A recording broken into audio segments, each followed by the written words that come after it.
Hello everyone, welcome back to my channel. If you're new to this channel, hi, this is Komal from Study with Kids.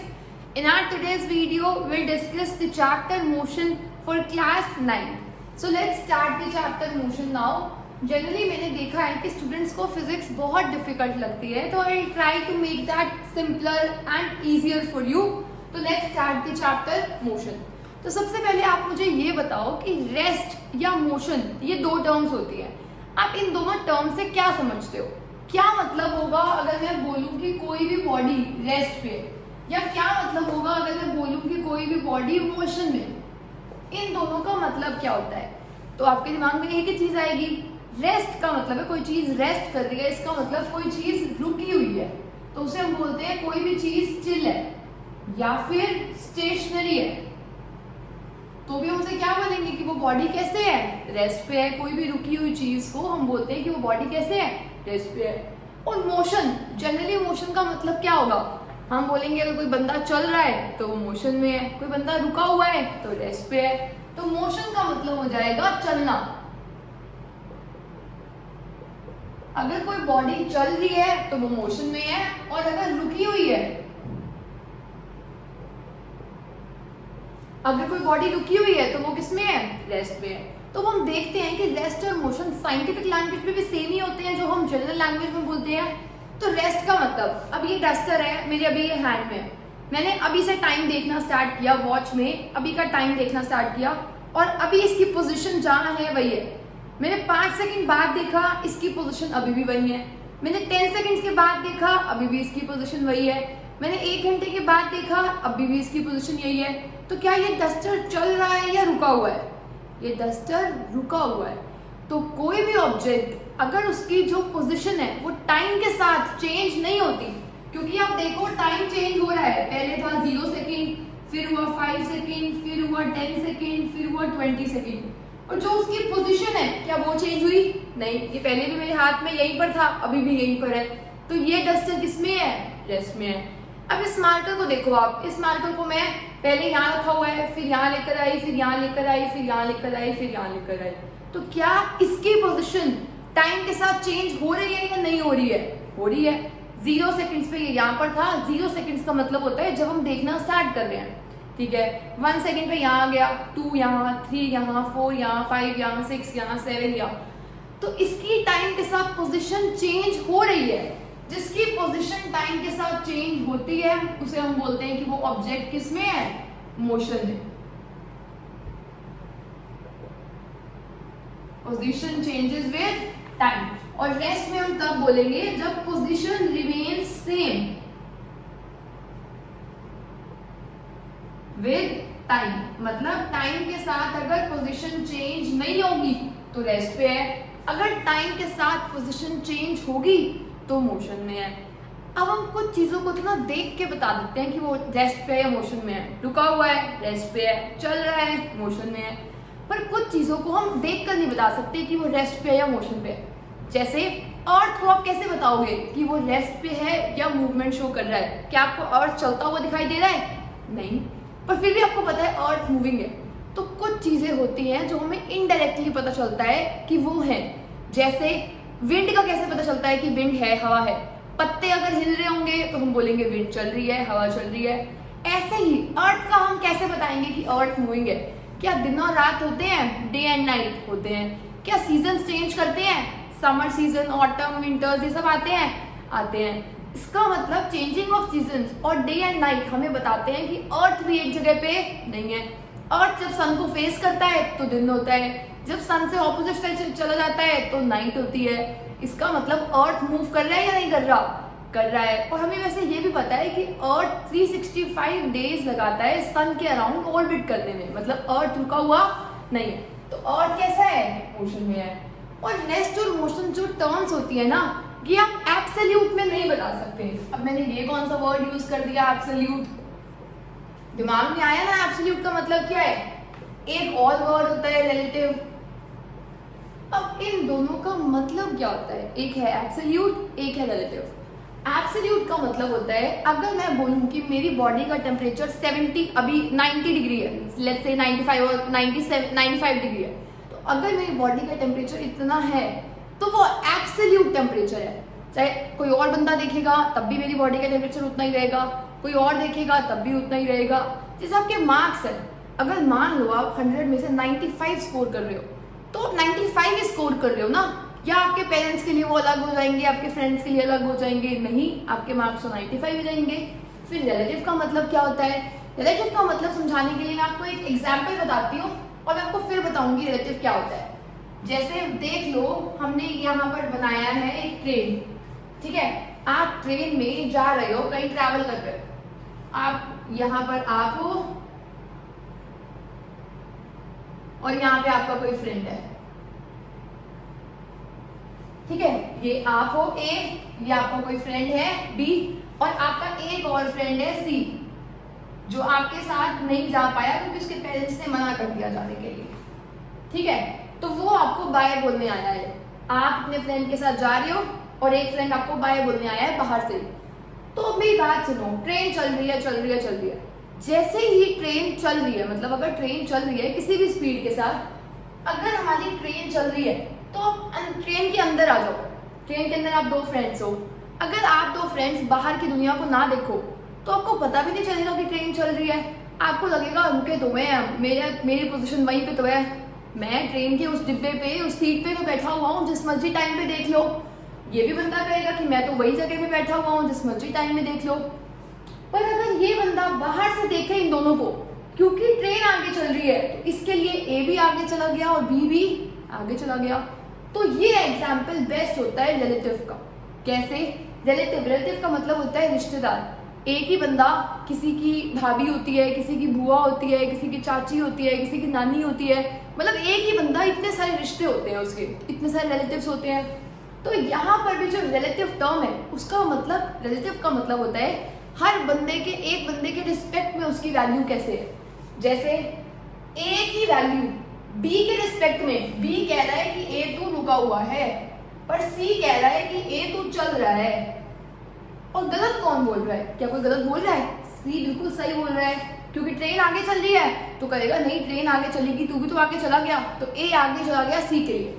B कह रहा है मैं भी वहीं बैठा हूँ, तू भी वहीं बैठा हुआ है, हम दोनों रुके तो हुए हैं, तो बी को लग रहा है कि ए रुका हुआ है, सी को लग रहा है कि ए चल रहा है। अब ए कंफ्यूज कि मैं रुका हुआ हूँ या मैं चल रहा हूँ। तो एब्सोल्यूट और जो रेस्ट होती है, ये दोनों टर्म्स आप एब्सोल्यूट नहीं बता सकते। जो रेस्ट और मोशन है आप इसे एब्सोल्यूट टर्म्स में नहीं बता सकते, आप हमेशा बताते हो रिलेटिव। अगर मैं बोल रही हूँ कि मैं, अगर ये हम डस्टर की बात करें थे कि डस्टर रुका हुआ है, तो हम अंदर से देख रहे हैं इस सिस्टम को, अगर बाहर से देखेंगे तो क्या पता ये चल रहा हो। मतलब आप किसी भी बॉडी को नहीं कह सकते कि वो परमानेंट रुकी हुई है, ना ही किसी बॉडी को बोल सकते हो कि वो परमानेंट चल रही है, हर तरफ से चल रही है। तो ये आप एग्जाम में क्वेश्चन आता है, rest and motion are relative, explain. तो आप इसे ऐसे ही एक्सप्लेन कर सकते हो, let us consider two passengers sitting in a train, in a moving train, and some person is waving them, and some person is waving them from the outside of the train, from the ground, ठीक है।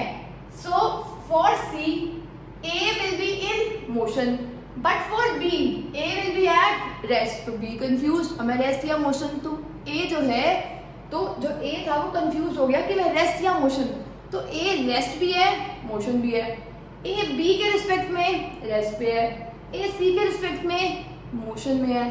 तो दोनों, ये A बंदा जो है वो इसके रिस्पेक्ट में कुछ और है, इसके रिस्पेक्ट में कुछ और है। जैसे मैं किसी की दीदी हूँ, किसी की मासी हूँ तो मैं एक ही बंदा ना, तो ये रिलेटिव होती है चीजें, ठीक है। तो आई होप आपको समझ आया होगा कि रेस्ट और मोशन जो होते हैं वो भी कैसे होते हैं, रिलेटिव। आप परमानेंट नहीं बता सकते कि कोई बॉडी रेस्ट पे है या फिर मोशन पे। तो आप ये एग्जाम्पल एग्जाम में लिखकर आना, बहुत अच्छा एग्जाम्पल है ये, और आई होप आपको यहाँ तक समझ आया होगा। अब हम एक और चीज मैं आपको बताने वाली हूँ, वो होती है पॉइंट ऑफ रेफरेंस। अब पॉइंट ऑफ रेफरेंस क्या होता है? पॉइंट एक ऐसा पॉइंट ऑफ रेफरेंस, रेफर करने का। जैसे मैं आपको बोलती हूँ कि अगर आपको कोई बुक रेफर करनी है तो साइंस के लिए आप लखमीर सिंह रेफर कर सकते हो, मैं आपको बोला रेफर करो, मतलब उस चीज को फॉलो करो। अब मैं आपको बोल रही हूँ point of reference. Point of reference का मतलब होगा, अगर मान लो मुझे अपने घर की लोकेशन आपको बतानी है, तो मैं अपने घर की लोकेशन आपको कैसे बताऊंगी? जैसे मैं अगर एक सोसाइटी में रहती हूँ, उसका नेम है अंसल, तो मैं अगर अंसल सोसाइटी में रहती हूँ तो मैं आपको बोलूंगी अंसल के गेट से सीधा आते जाओ, फिर कुछ आगे जाकर लेफ्ट ले लो, फिर राइट ले लो, फिर लेफ्ट ले लो। ऐसे ही मैं आपको डायरेक्शंस दूंगी ना, आप ऐसे ही डायरेक्शंस देते होगे अपने फ्रेंड्स को भी। पर एक बात बताओ, डायरेक्शंस देने के लिए सबसे इंपॉर्टेंट चीज क्या थी? मेरे लिए ये बताना कि आपको अंसल के गेट से सीधा जाना है। अगर मैं आपको कोई पॉइंट ही ना बताऊं रेफर करने के लिए, तो क्या आप आ सकते हो? मैं क्या बोलूंगी? सीधा जाओ, लेफ्ट आओ, राइट आओ। कहाँ से कहाँ पे लेफ्ट लेना है, कहाँ से राइट लेना है? तो आपको वो पॉइंट बताना पड़ेगा या नहीं बताना पड़ेगा? उसी पॉइंट को बोलते हैं पॉइंट ऑफ रेफरेंस, की रेफर करने का पॉइंट क्या है।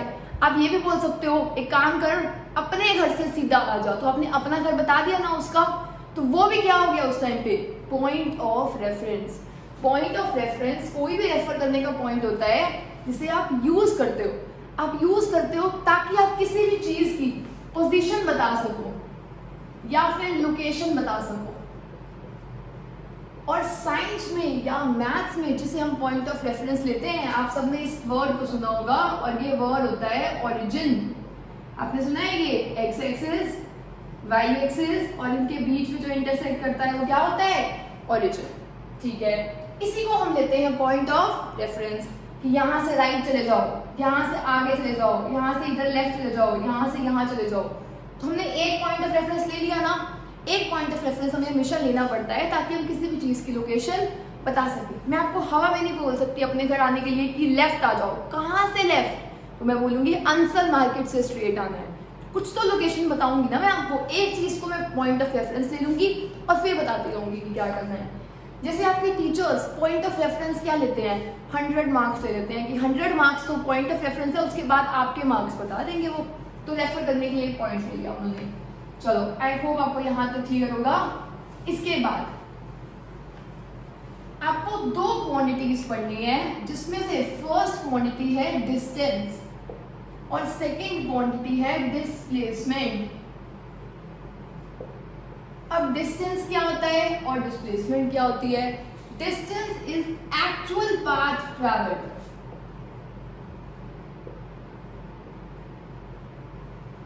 जैसे मान लो मैं यहाँ ए पॉइंट से चली, मैं यहाँ पर चली। एक तो पहली बात, डिस्टेंस की जो यूनिट होती है आप कैसे बताते हो? आप बोलते हो ना मैंने आज 1 किलोमीटर रनिंग की, 1 किलोमीटर वॉक किया, 100 मीटर चला। तो आप डिस्टेंस या तो किलोमीटर में बताते हो या फिर किसमें बताते हो? मीटर्स में बताते हो। ठीक है, और मैंने बोला मैंने ए से चलना स्टार्ट किया और मैं 5 किलोमीटर आगे गई, फिर मैं 5 किलोमीटर और आगे गई, फिर मैं 10 किलोमीटर गई, फिर मैं 20 किलोमीटर गई। तो टोटल डिस्टेंस कितना ट्रैवल किया? टोटल डिस्टेंस 5 + 5 10, 10 + 10 20, 20 + 20, टोटल डिस्टेंस हुआ 40 किलोमीटर। तो distance is the actual path travelled. आप जितना चलते जा रहे हो, जो आपका फोन ट्रेस करता है, आपको बताता है कि आपने आज के दिन में कितनी एक्सरसाइज की है, तो वो यही तो बताता है कि आप कितना डिस्टेंस चला है आपने। तो वो क्या होता है? डिस्टेंस। ठीक है, नेक्स्ट देखो फिर डिस्प्लेसमेंट क्या होती है। मैं डिस्टेंस और डिस्प्लेसमेंट आपको एक छोटे से एग्जाम्पल से ही समझा देती हूँ, उससे समझना बेटर होगा। देखो, जैसे हम यहाँ आ रहे हैं ए पॉइंट से, ए पॉइंट से हमने चलना स्टार्ट किया, हम बी पॉइंट पे गए, ये है बी पॉइंट, और बी पॉइंट है 5, ये है 5 किलोमीटर, और यहाँ पर हम गए, इसको 4 मान लेते हैं, और इसको मान लिया हमने 3 किलोमीटर। ठीक है, ए से बी तक गए 4 किलोमीटर, बी से सी तक गए 3 किलोमीटर। क्या लग रहा है आपको डिस्टेंस क्या होगा? सिंपल, ऐड करना है, 4 + 3 = 7 किलोमीटर। बिल्कुल ठीक है, तो बहुत इजी क्वेश्चन था। अब डिस्प्लेसमेंट क्या होती है? Displacement is the shortest distance. Displacement क्या होती है? सबसे छोटा रास्ता, shortest distance between initial and final point. मतलब इनिशियल और फाइनल पॉइंट के बीच में जो सबसे छोटा रास्ता होता है उसे हम बोलते हैं डिस्प्लेसमेंट। मैं आपको एग्जांपल, इस एग्जांपल को हम कंटिन्यू करेंगे, 2 मिनट के बाद एक और एग्जांपल देती हूँ। जैसे मान लो ये है ए और ये है आपका होम, यहां से आपको जाना है बी, और ये है आपकी ट्यूशन। ठीक है, तो ए से बी जाना है, और यहाँ पर एक रोड है यहाँ पे, तो सिंपल सी बात है, आपको ए से बी ऐसे जाना चाहिए, नहीं जाना चाहिए, जाना चाहिए। पर आप नॉर्मली क्या करते हो, आपको घूमना भी होता है, घूमना है तो आप इधर से जाओगे, या फिर आप ऐसे ऐसे घूम घूम के, आपके पास बहुत टाइम है तो आप घूम के और ज्यादा जाओगे, और अगर आपके पास थोड़ा सा कम टाइम है तो आप ऐसे जाओगे, पर आपको घूमना जरूर है, ठीक है। तो जो मैंने ये वाला पाथ ड्रॉ किया 1, जो मैंने ये वाला पाथ ड्रॉ किया 2, जो मैंने ये वाला पाथ ड्रॉ किया 3, ये तीनों डिस्टेंस थे। यहाँ से यहाँ तक आप इस डिस्टेंस से भी जा सकते हो, इससे भी जा सकते हो, इससे भी जा सकते हो। पर डिस्प्लेसमेंट होता है सबसे छोटा रास्ता। सबसे छोटा रास्ता कौन सा था ए और बी में? ऐसे क्रॉस ड्रॉ किया करो और लाइन ड्रॉ कर दिया करो, ये क्या हो गई? डिस्प्लेसमेंट। ये क्या हो गई? डिस्प्लेसमेंट। होम ट्यूशन, होम से ट्यूशन जाने के बहुत रास्ते हैं, पर हमें चूज कौन सी करनी चाहिए? डिस्प्लेसमेंट। हम ट्राई करते हैं, हम चूज कौन सी करते हैं? डिस्टेंस। और एक और चीज देखो, अगर मान लो कोई बहुत शरीफ बच्चा है और वो ए से बी जा रहा है इस पाथ से, 4 पाथ से, इसी पाथ से, तो इसमें यहाँ से यहाँ तक ही डिस्टेंस है, यहाँ से यहाँ तक ही डिस्प्लेसमेंट है, तो डिस्टेंस और डिस्प्लेसमेंट इक्वल भी हो सकते हैं। Distance can be equal to displacement. अब डिस्प्लेसमेंट कब इक्वल होती है डिस्टेंस के? When a body travels in a straight line. अगर कोई बंदा ए से बी तक जाता रहे, यहाँ तक, तो डिस्टेंस भी यही है उसका, और डिस्प्लेसमेंट भी तो यही है, डिस्प्लेसमेंट भी यही है। तो distance can be equal to displacement if body travels in straight line. Important question है, इसे मार्क करके लिख लो। अगर बॉडी स्ट्रेट लाइन में ट्रैवल करेगी तो डिस्टेंस किसके इक्वल हो सकता है? डिस्प्लेसमेंट के।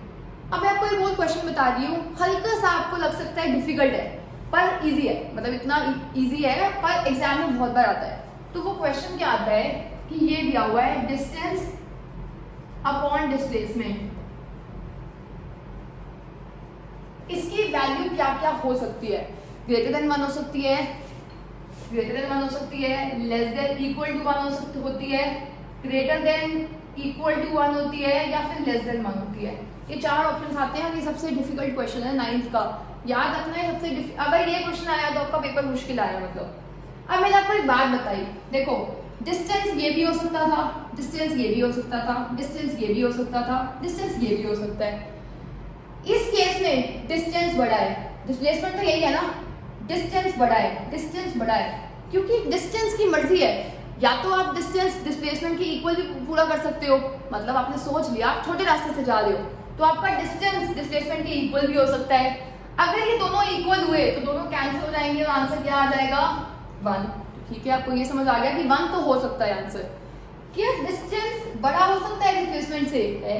इसमें भी क्या डिस्टेंस बड़ा है डिस्प्लेसमेंट से? है। इसमें भी डिस्टेंस बड़ा है डिस्प्लेसमेंट से? है। तो डिस्टेंस बड़ा भी हो सकता है डिस्प्लेसमेंट से। अगर डिस्टेंस बड़ा हुआ, मतलब ऊपर मान लो 3 है, नीचे डिस्प्लेसमेंट कम है तो 2, तो आंसर किससे बड़ा आया? 1 से। आंसर आया ना 1.5, तो 1.5 1 से तो बड़ा होता है, मतलब आंसर ग्रेटर देन भी हो सकता है और इक्वल भी हो सकता है। तो ये है आपका correct answer. Distance upon displacement can be greater की हो सकती है क्योंकि डिस्टेंस बड़ी हो सकती है, और कैन बी इक्वल कब हो सकती है? देखो अगर वो पूछे कि डिस्टेंस डिस्प्लेसमेंट से बड़ा हो सकता है जब आप छोटे रास्ते से ना जाओ, आप बड़ा रास्ता ट्रैवल करो तो हो सकता है। क्या डिस्टेंस डिस्प्लेसमेंट के इक्वल हो सकता है? हो सकता है। जब आप छोटे रास्ते पे जाओ तो डिस्टेंस भी वही होगा, डिस्प्लेसमेंट भी वही होगा। डिस्टेंस या तो बड़ा होता है या फिर इक्वल होता है। ये क्वेश्चन अगर आता है तो ये हाई लेवल का क्वेश्चन है आपके एग्जाम के लिए।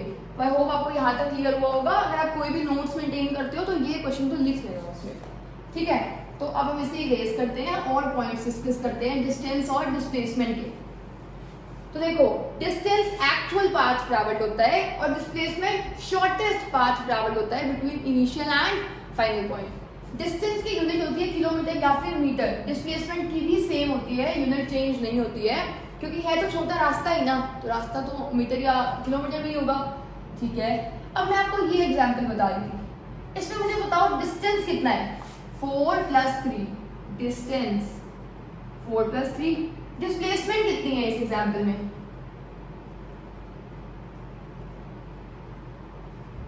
डिस्प्लेसमेंट होती है सबसे छोटा रास्ता, इनिशियल पॉइंट को मार्क करो, फाइनल पॉइंट को मार्क करो, 4 + 3 कितनी आ गई डिस्प्लेसमेंट 7 किलोमीटर्स। तो ठीक है, डिस्टेंस और डिस्प्लेसमेंट तो इक्वल आए हैं।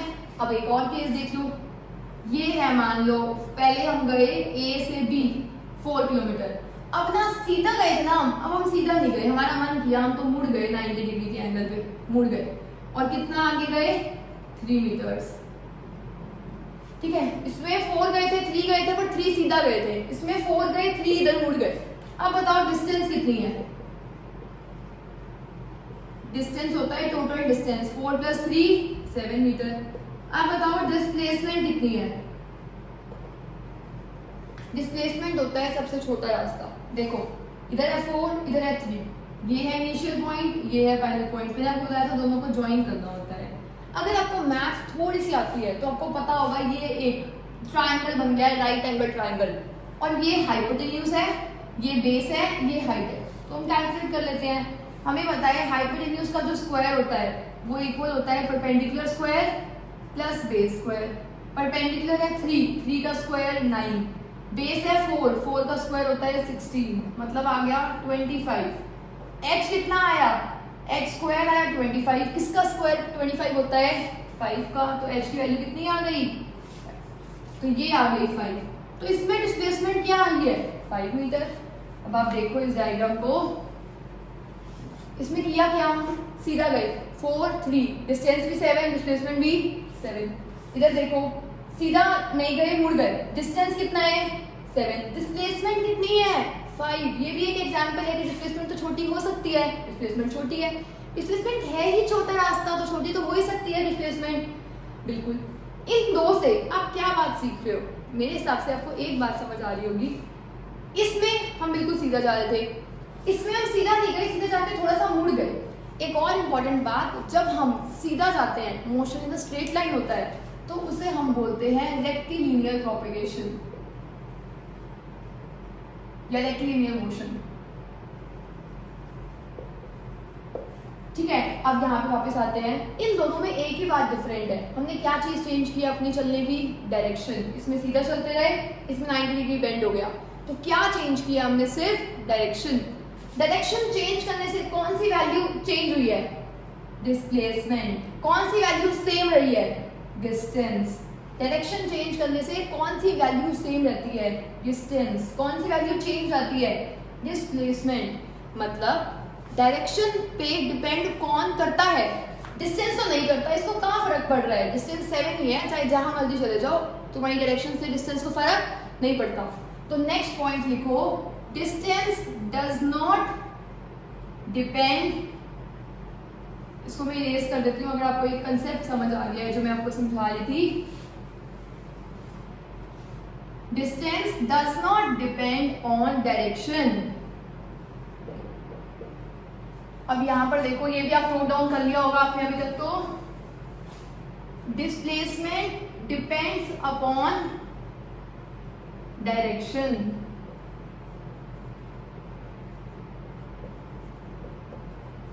अब देखो डिस्प्लेसमेंट डिपेंड कर रही है डायरेक्शन पे, डिस्टेंस डिपेंड नहीं कर रही डायरेक्शन पे। अब इनको ना एक स्पेशल नेम होता है इनके लिए, जो क्वांटिटीज जैसे डिस्टेंस एक क्वांटिटी है, डिस्प्लेसमेंट एक क्वांटिटी है, जो क्वांटिटी डायरेक्शन पे डिपेंड करती है उसके लिए एक वर्ड आता है वेक्टर क्वांटिटी। कौन सी क्वांटिटी आता है वेक्टर क्वांटिटी। और जो डायरेक्शन पे डिपेंड नहीं करती उसके लिए एक वर्ड आता है स्केलर क्वांटिटी। एग्जाम के लिए इंपॉर्टेंट क्वेश्चन है, what are scalar quantities, what are vector quantities.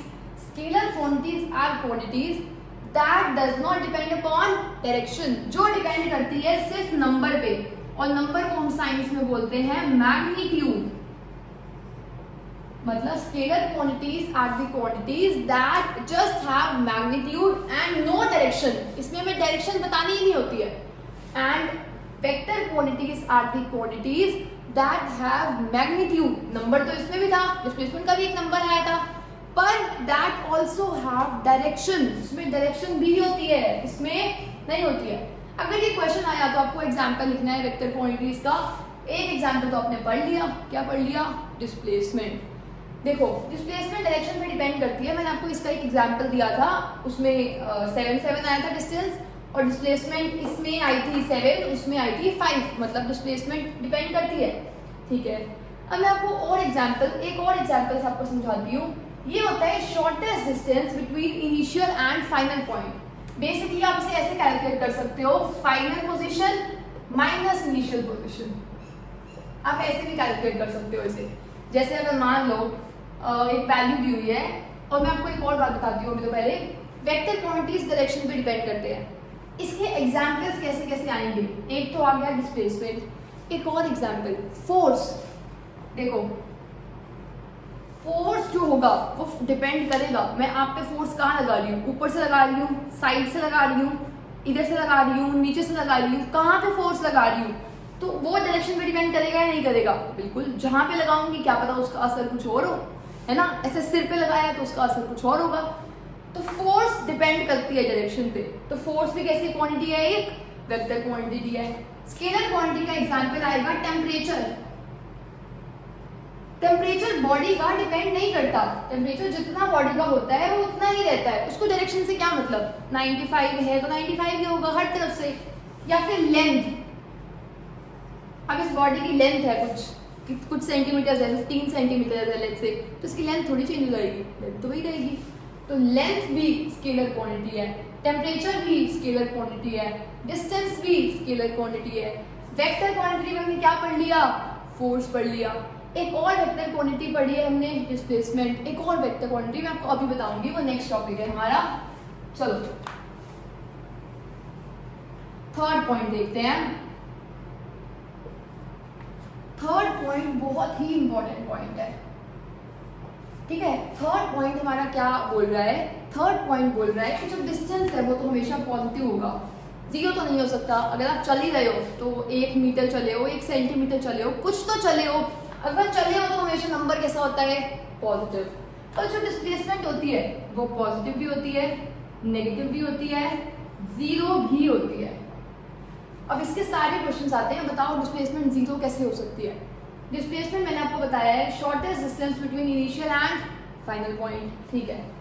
मान लो मैं ए पॉइंट से चलना स्टार्ट किया, मैं गई बी तक, और मैं बोर हो गई, एक फ्रेंड से मिलने गई थी, बहुत बोरिंग था, वहां पे गई और मुझे बस लगा बस 5 मिनट बाद मुझे वापस आना है, और मैं वापस आ गई।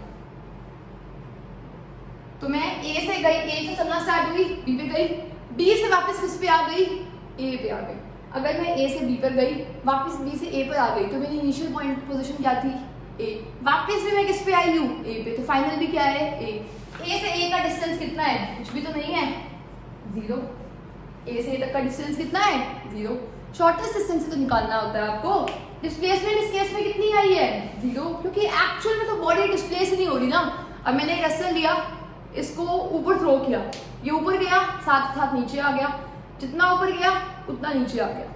तो बेसिकली इसने नेट डिस्प्लेसमेंट कितनी की है, वापस आ तो गया, नेट डिस्प्लेसमेंट कितनी है, जीरो, कोई भी नहीं है। इसे कैसे मान सकते हो, एक तो हमें ये समझ आ गया, पॉजिटिव तो हो ही सकता है ये, क्योंकि एक नंबर है। नेगेटिव कैसे हो सकता है, that is also good question. अब देखो, अगर मान लो मैंने ए से बी जाने को बोल दिया कि ए से बी 10 किलोमीटर था, तो क्योंकि डिस्प्लेसमेंट डायरेक्शन पे डिपेंड करता है, तो इधर जाने को अगर मैं 10 बोल रही हूँ तो मैं वापस आने को 10 नहीं बोल सकती, डायरेक्शन तो डिपेंड कर रहा है। इधर जाना मेरा अगर 10 है तो इधर जाना मेरा -10 होगा। जैसे आप मैथ्स को देखो, अभी मैंने आपको बताया हम ओरिजिन को लेते हैं, ये है ओरिजिन। अगर इधर जाना मेरा पॉजिटिव है तो इधर आना मेरा नेगेटिव होगा। तो इधर मैं गई 10 किलोमीटर, वापस में आई 10 किलोमीटर, तो आंसर आया +10 -10, आंसर कितना आ गया, जीरो। तो आई होप आपको यहाँ तक क्लियर हुआ होगा। डिस्प्लेसमेंट जीरो कब हो सकती है, when a body returns to its initial position, then displacement is zero. या फिर अगर आप एक पूरा चक्कर मार के वापस आ जाते हो उसी पॉइंट पे, तब भी डिस्प्लेसमेंट कितनी होगी, जीरो। जैसे मान लो आपने यहाँ ए से करना स्टार्ट किया, घूम फिर के वापस आ गए ए पे, तो डिस्प्लेसमेंट कितनी है आपकी, जीरो। डिस्प्लेसमेंट पॉजिटिव हो सकती है, कोई नंबर है। नेगेटिव कब हो सकती है, जब इधर से इधर गए तो पॉजिटिव, इधर से इधर आए तो नेगेटिव। जीरो होगी जब इनिशियल से फाइनल रिटर्न करते हैं। इसके क्वेश्चन एग्जाम में आता है, एक प्लेयर है, उसने एक बॉल ली, उसको ऊपर थ्रो किया, बिल्कुल ऊपर, ठीक है। तो यहाँ पर देखो, ऊपर थ्रो किया, मान लो x डिस्टेंस थ्रो किया, और बॉल वापस आई उसके हाथ में, तो बॉल की नेट डिस्प्लेसमेंट कितनी है, बॉल की नेट डिस्प्लेसमेंट है 0, बॉल की नेट डिस्प्लेसमेंट कितनी है 0। अब वो क्वेश्चन पूछता है बॉल की नेट डिस्टेंस कितना है, x ऊपर गया x नीचे आया, डिस्टेंस कितना हो गया 2x, डिस्प्लेसमेंट कितनी हो गई 0। तो ये भी एक गुड क्वेश्चन है आपके एग्जाम के लिए, ऐसे क्वेश्चन आपको प्रिपेयर करने चाहिए। फिजिक्स डील करती है ऐसी क्वांटिटीज के साथ जो हम फिजिकल वर्ल्ड में देखते हैं, एसी कैसे वर्क करता है, रेफ्रिजरेटर कैसे वर्क करता है, ये सब चीज़ें आपको फिजिक्स में पढ़नी होती है जो फिजिकल वर्ल्ड के साथ डील करती है। तो इसमें भी हम यही पढ़ रहे हैं। अब एक गाड़ी चल रही है आगे, फिजिकल वर्ल्ड तो हो गया, हमारा बाहर का वर्ल्ड है, तो हमने पढ़ लिया डिस्टेंस क्या होता है और डिस्प्लेसमेंट क्या होती है। आई होप आपको यहाँ तक क्लियर होगा। और ये क्वेश्चन भी आ सकता है, right differences between distance and displacement. तो आप ये 3 पॉइंट्स आराम से लिख सकते हो। तो आई होप आपको यहाँ तक क्लियर हुआ होगा। अब हम नेक्स्ट टॉपिक करते हैं। Now next topic is speed और वेलोसिटी।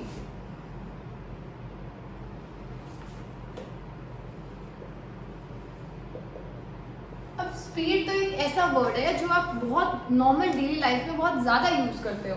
वेलोसिटी आपने कभी नहीं सुना होगा, पर स्पीड तो आप बहुत ज्यादा यूज करते हो। आप बोलते हो ना आराम से चला, तेज चला, क्या मतलब होता है स्पीड का। सबसे पहली बात, अगर आप अपनी कार को देखो तो कार में एक मीटर लगा होता है जो आपको स्पीड बता रही होती है। तो वो जो स्पीड का मीटर होता है उसको बोलते हैं स्पीडोमीटर।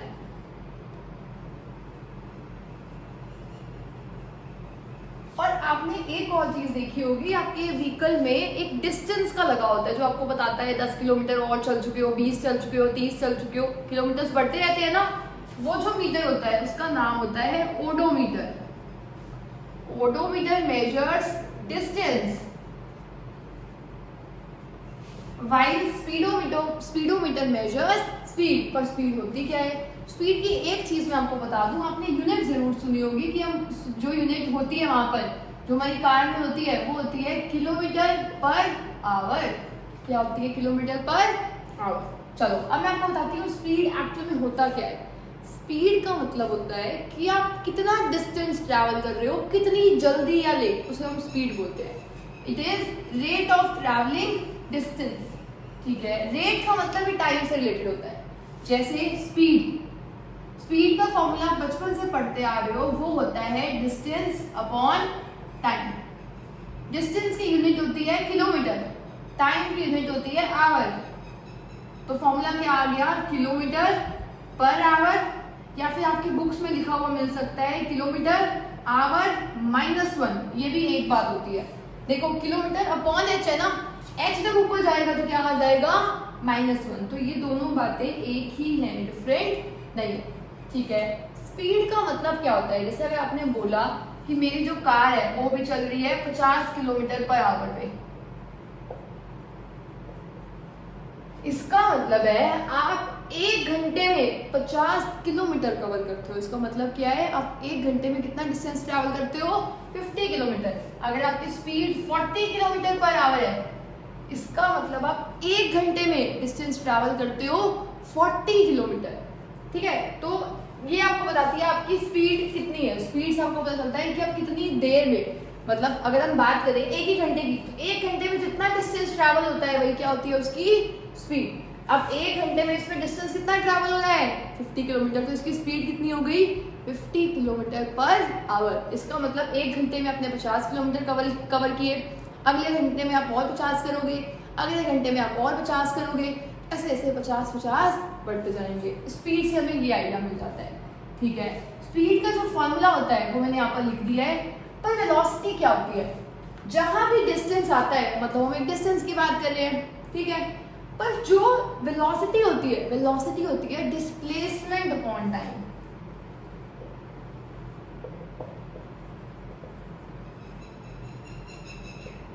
इसका मतलब मैं आपको बताती हूँ। देखो जैसे मान लो ये ए पॉइंट है, ये बी पॉइंट है। अब यहाँ से यहाँ तक गए, तो यहाँ से यहाँ तक जाने की जो आपकी स्पीड है उसको हम स्पीड बोलते हैं। पर जो सबसे छोटे रास्ते की स्पीड होती है उसको हम स्पीड नहीं बोलते, उसको हम क्या बोलते हैं? वेलोसिटी। आपको बात समझ आई? मतलब मेरी बात सुनो, आप बहुत लंबा रास्ता ट्रैवल करके आ रहे हो, बहुत लंबा रास्ता ट्रैवल करके आ रहे हो, तो तब जो आपकी स्पीड है वो स्पीड है। पर आप सबसे छोटा रास्ते से ट्रैवल करते हो, जब आप डिस्प्लेसमेंट को ट्रैवल करते हो तो उसको हम स्पीड नहीं बोलते, उसको हम क्या बोलते हैं, वेलोसिटी। तो वेलोसिटी होती है डिस्प्लेसमेंट अपॉन टाइम, स्पीड होता है डिस्टेंस अपॉन टाइम।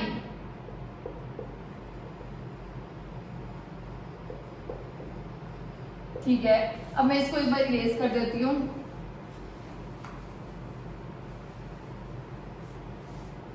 अब देखो, जैसे डिस्प्लेसमेंट पॉजिटिव, नेगेटिव और जीरो हो सकता है, जैसे ये पॉजिटिव होगा वेलोसिटी भी पॉजिटिव हो जाएगी, डिस्प्लेसमेंट नेगेटिव होगा वेलोसिटी भी नेगेटिव हो जाएगी, डिस्प्लेसमेंट जीरो होगा वेलोसिटी भी जीरो हो जाएगी। तो ये भी पॉजिटिव भी हो सकता है, नेगेटिव भी हो सकता है, जीरो भी हो सकता है।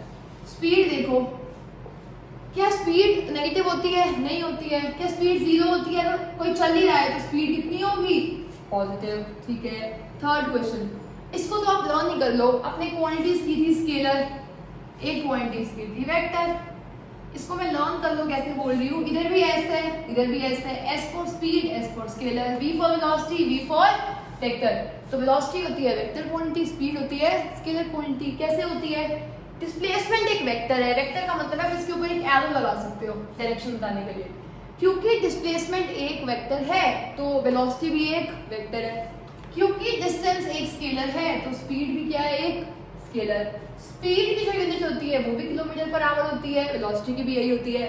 पर जो एसआई यूनिट होती है दोनों की, एसआई का मतलब इंटरनेशनल सिस्टम ऑफ यूनिट्स, जो हर जगह एक्सेप्ट होती है, वो स्पीड की होती है मीटर पर सेकेंड, और वेलोसिटी की होती है किलोमीटर, सॉरी वेलोसिटी की भी होती है मीटर पर सेकेंड।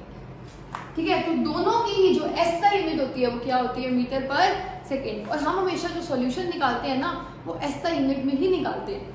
अब एसआई यूनिट, एक और क्वेश्चन आ सकता है कि कौन सी यूनिट बड़ी होती है?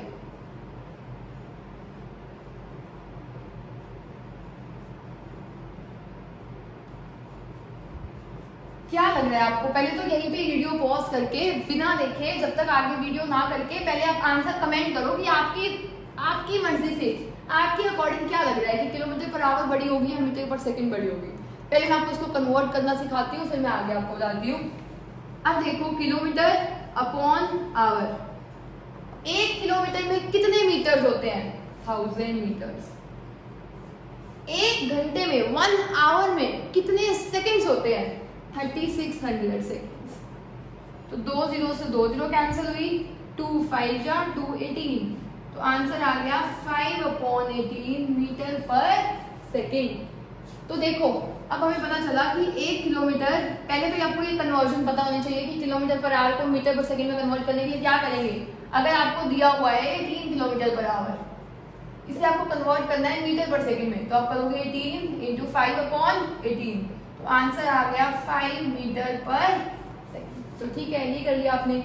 अब हमारा क्वेश्चन ये नहीं था, हमारा क्वेश्चन था कि कौन बड़ा है। 1 किलोमीटर पर आवर इक्वल है 5/18 मीटर पर सेकेंड के।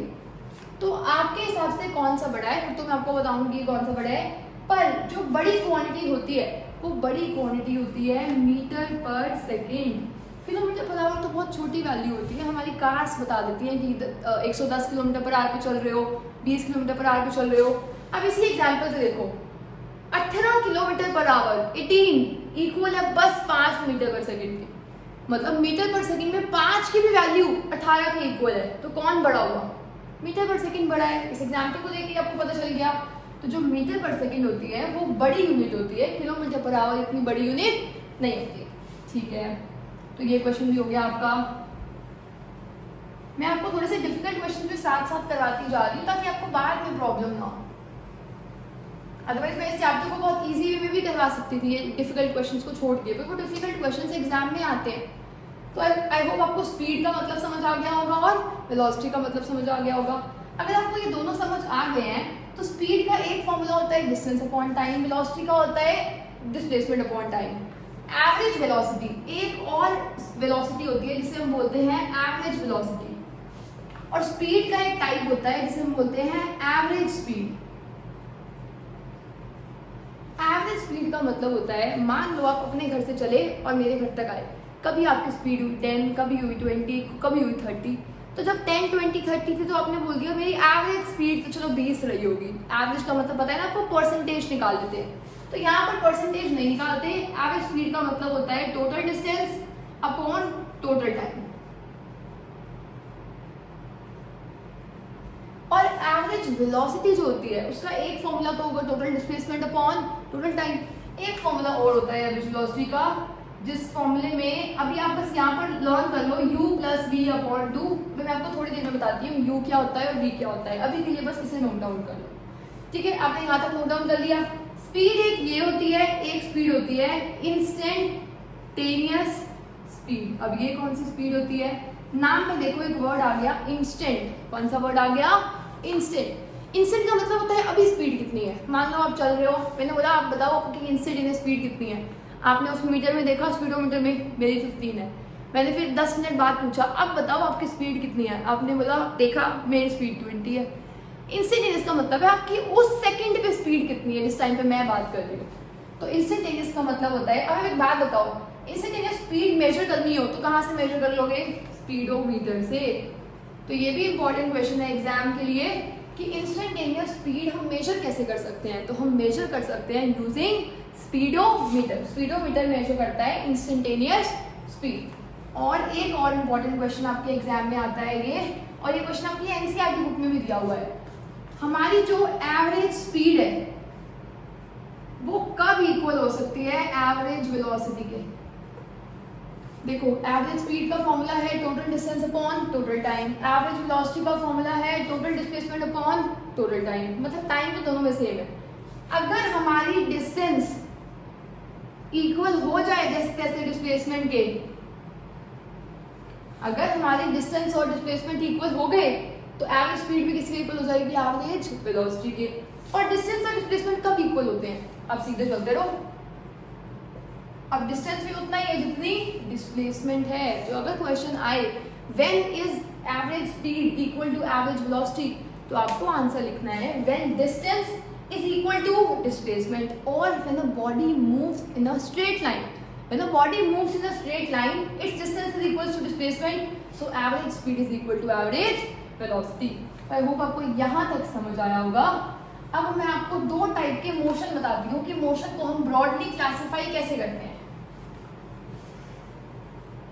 दो टाइप के मोशन हो सकते हैं। एक मोशन होता है यूनिफॉर्म मोशन, एक मोशन होता है नॉन यूनिफॉर्म मोशन।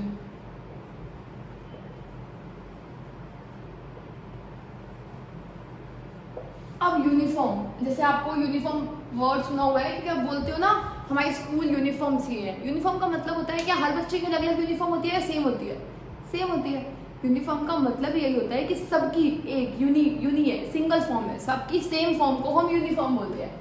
तो मोशन यूनिफॉर्म है, मतलब अगर एक बॉडी की जो स्पीड है वो हमेशा सेम रहे, अगर एक बॉडी की जो स्पीड है वो हमेशा सेम रहे तो उस मोशन को हम क्या बोलते हैं? Uniform motion. जैसे आपने चेक किया स्पीड थी पहले 10 किलोमीटर पर आवर, 2 मिनट बाद चेक किया 10 किलोमीटर पर आवर, फिर चेक किया 10, फिर चेक किया 10, फिर चेक किया 10। स्पीड हर जगह सेम है तो मोशन कैसा है? Uniform motion. Speed same, motion uniform. अब नॉन यूनिफॉर्म, नॉन लग जाता है मतलब ऑपोजिट है, मतलब यूनिफॉर्म नहीं है। यूनिफॉर्म नहीं है तो मान लो पहले स्पीड थी 10, आपने एक्सेलरेट कर दिया अपनी एक्टिवा को, स्पीड हो गई 14, आपने और एक्सेलरेट कर दिया हो गई 50, फिर आप फिर 45 हो गई, कम होने लगे। तो यहाँ पर स्पीड सेम है अलग है? अलग है। तो ये मोशन कैसा है? Non uniform motion. Uniform same speed, non uniform different speed. अगर एक बार में डिफरेंट आ जाए तो उसे हम नॉन यूनिफॉर्म बोलते हैं। ये भी कैसा है? नॉन यूनिफॉर्म, क्योंकि स्पीड क्या हो गई? चेंज। ठीक है, आई होप आपको यहाँ तक क्लियर होगा। इसके बाद हम देखते हैं स्पीड सेम स्पीड डिफरेंट। अब आप देखो नॉन यूनिफॉर्म मोशन में ऐसा भी तो हो सकता है कि स्पीड आपकी पहले थी 10, फिर हो गई 12, फिर हो गई 15, फिर हो गई 20, फिर हो गई 30। आपकी स्पीड बार बार क्या हो रही है? क्या आपको दिख रहा है कि स्पीड बढ़ रही है? जब हम स्पीड बढ़ती है तो हम एक्सेलरेटर को दबाते हैं, या कार में भी एक्सेलरेटर को प्रेस करते हैं, तो हम इस सिचुएशन को बोलते हैं कि जो हमारी कार है वो एक्सेलरेट कर रही है। इस सिचुएशन में हमारी कार क्या कर रही है, एक्सेलरेट। देखो यूनिफॉर्म मोशन स्पीड सेम, तो ये तो अलग ही हो गया। Non uniform motion speed different. अगर स्पीड बढ़ रही है तो मोशन कैसा है, एक्सेलरेटेड मोशन। अगर मान लो स्पीड कम होती, स्पीड अगर कम हो रही है तो इसे हम बोलते हैं रिटार्डिंग मोशन।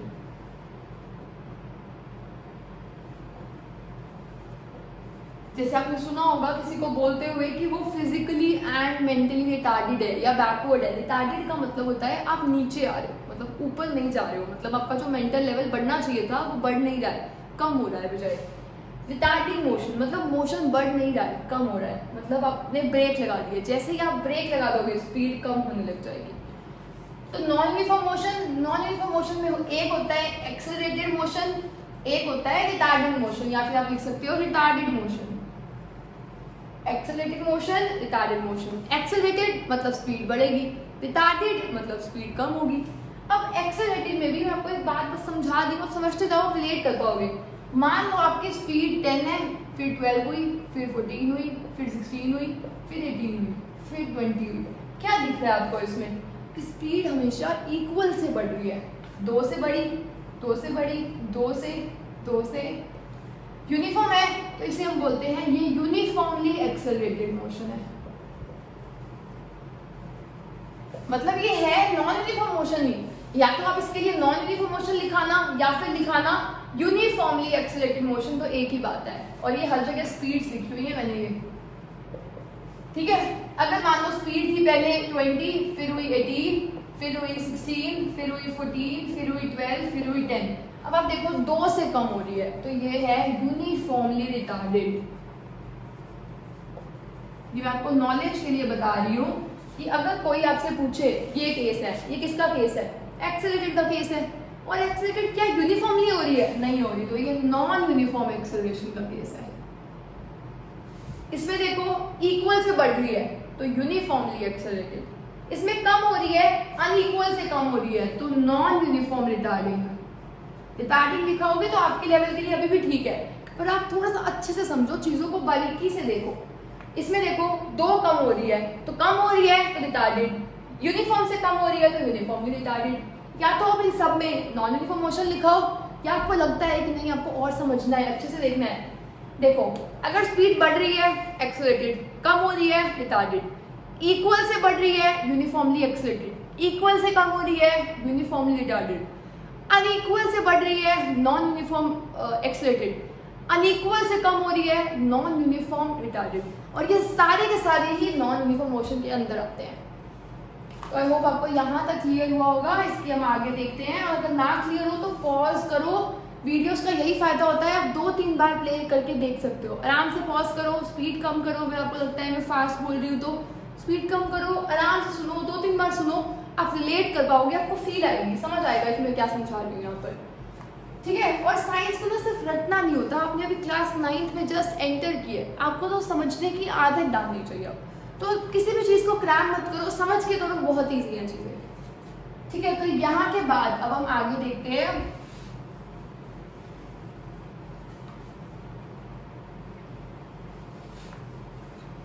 अब मैं आपको कुछ ग्राफ्स करवा रही हूँ। पहले मैं आपको करवा रही हूँ डिस्टेंस टाइम ग्राफ।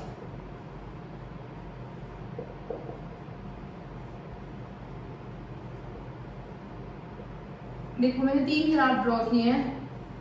पहले मैं उसे आपको नॉर्मल समझाऊंगी, फिर एक ट्रिक से समझाऊंगी। डिस्टेंस टाइम, डिस्टेंस टाइम,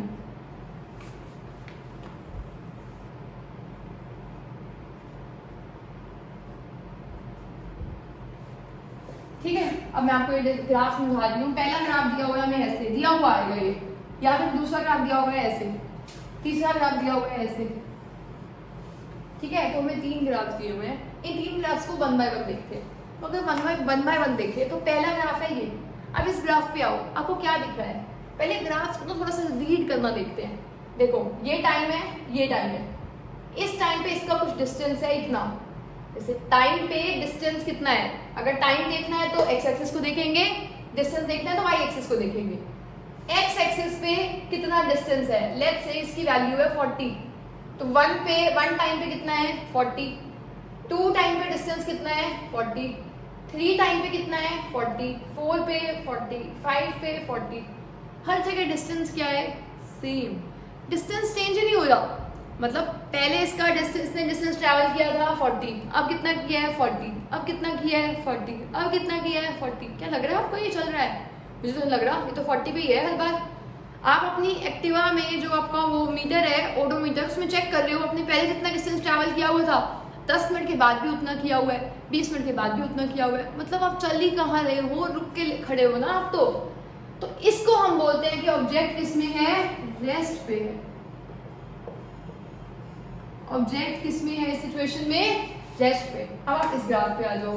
अगर आप इस ग्राफ पे आओ तो ये है डिस्टेंस और ये है टाइम, ठीक है। थोड़ा सा प्लॉट करते हैं। मान लो ये है 1, यहाँ पर भी है 1, ये है 2 तो यहाँ पर भी है 2, ये है 3 तो यहाँ पर है 3, या फिर ऐसे ले लो ये 1 है तो ये 2 है,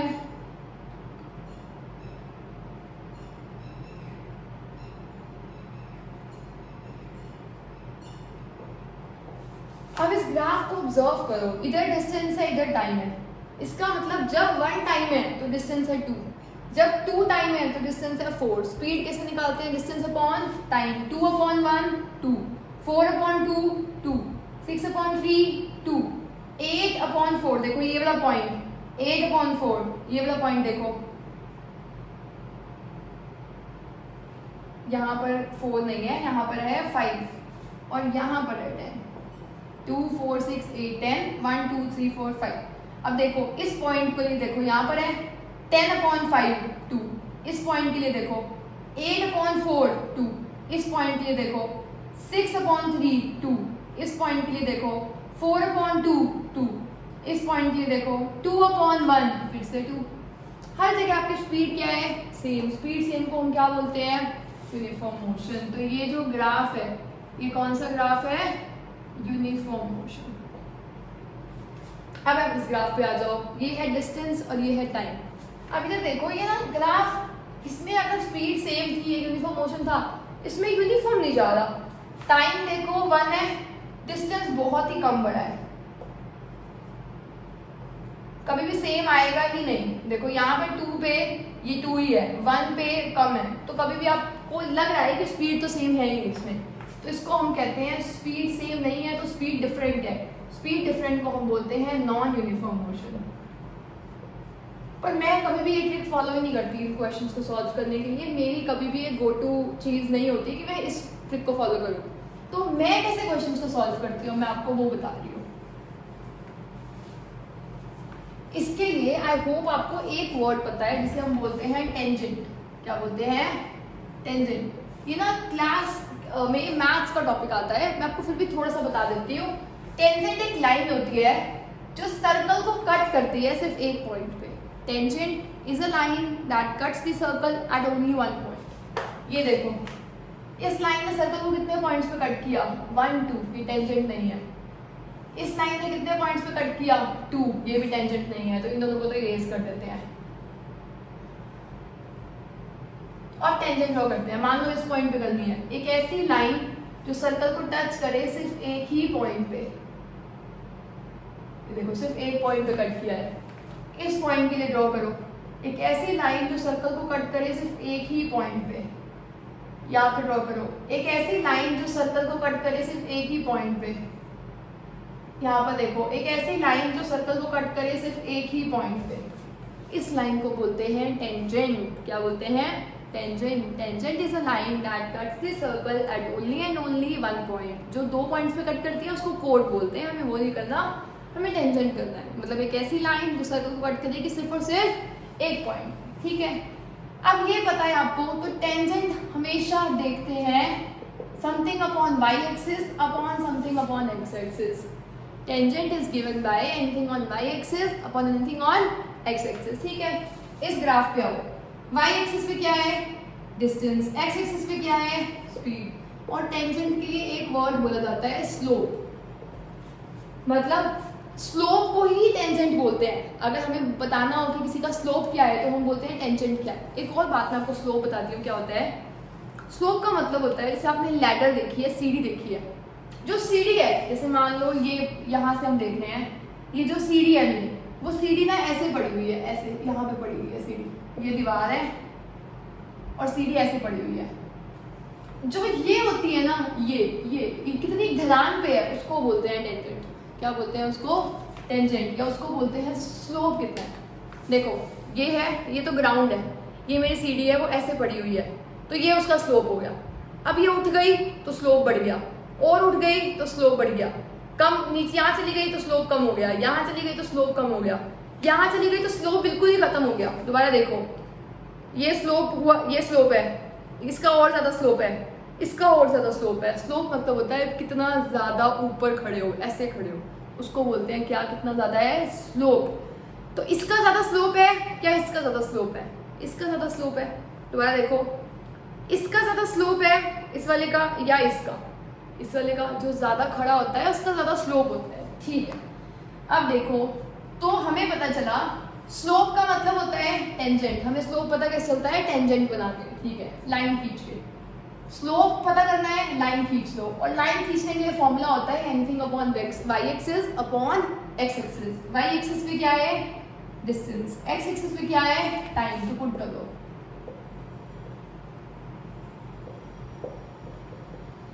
distance upon time, distance upon time. तो डिस्टेंस अपॉन टाइम का फॉर्मूला तो हम बचपन से ही पढ़ते आ रहे हैं, उसको क्या बोलते हैं? स्पीड। क्या बोलते हैं? स्पीड। अब मैं जो लाइन लिखने वाली हूँ उसको आप अपनी बुक के फर्स्ट पेज पे लिख लो, हर एग्जाम में क्वेश्चन में आएगी। Slope of distance time graph gives speed. मैंने क्या लिखा है? Slope of distance time graph gives speed. जो ये डिस्टेंस टाइम ग्राफ का, देखो स्लोप होता है टेंजेंट, टेंजेंट होता है y upon x, y upon x आया स्पीड। मतलब बेसिकली स्लोप क्या देता है? स्पीड। स्लोप क्या देता है? स्पीड। किसका स्लोप स्पीड देता है? डिस्टेंस अपॉन टाइम ग्राफ का। किसका स्लोप स्पीड देता है? डिस्टेंस अपॉन टाइम ग्राफ का स्लोप क्या देता है हमें? स्पीड। ठीक है, तो आपको यहाँ तक समझ आ गया। अब देखो, स्लोप ड्रॉ करने के लिए क्या ड्रॉ करते हैं? टेंजेंट। वैसे अब ये देखो, इसका स्लोप, इसका कुछ स्लोप भी है? ये देखो, ये कुछ है ही नहीं, ये तो ग्राउंड के साथ ही है, ऐसे है, ग्राउंड के साथ ही है। स्लोप तब होता जब ये कुछ उठा हुआ होता। अभी ये ग्राउंड के साथ है तो इसका स्लोप कितना है? 0। इसका स्लोप कितना है? 0। मैं यहाँ पर लिख रही हूँ इसके साइड पे, स्लोप इक्वल्स टू 0।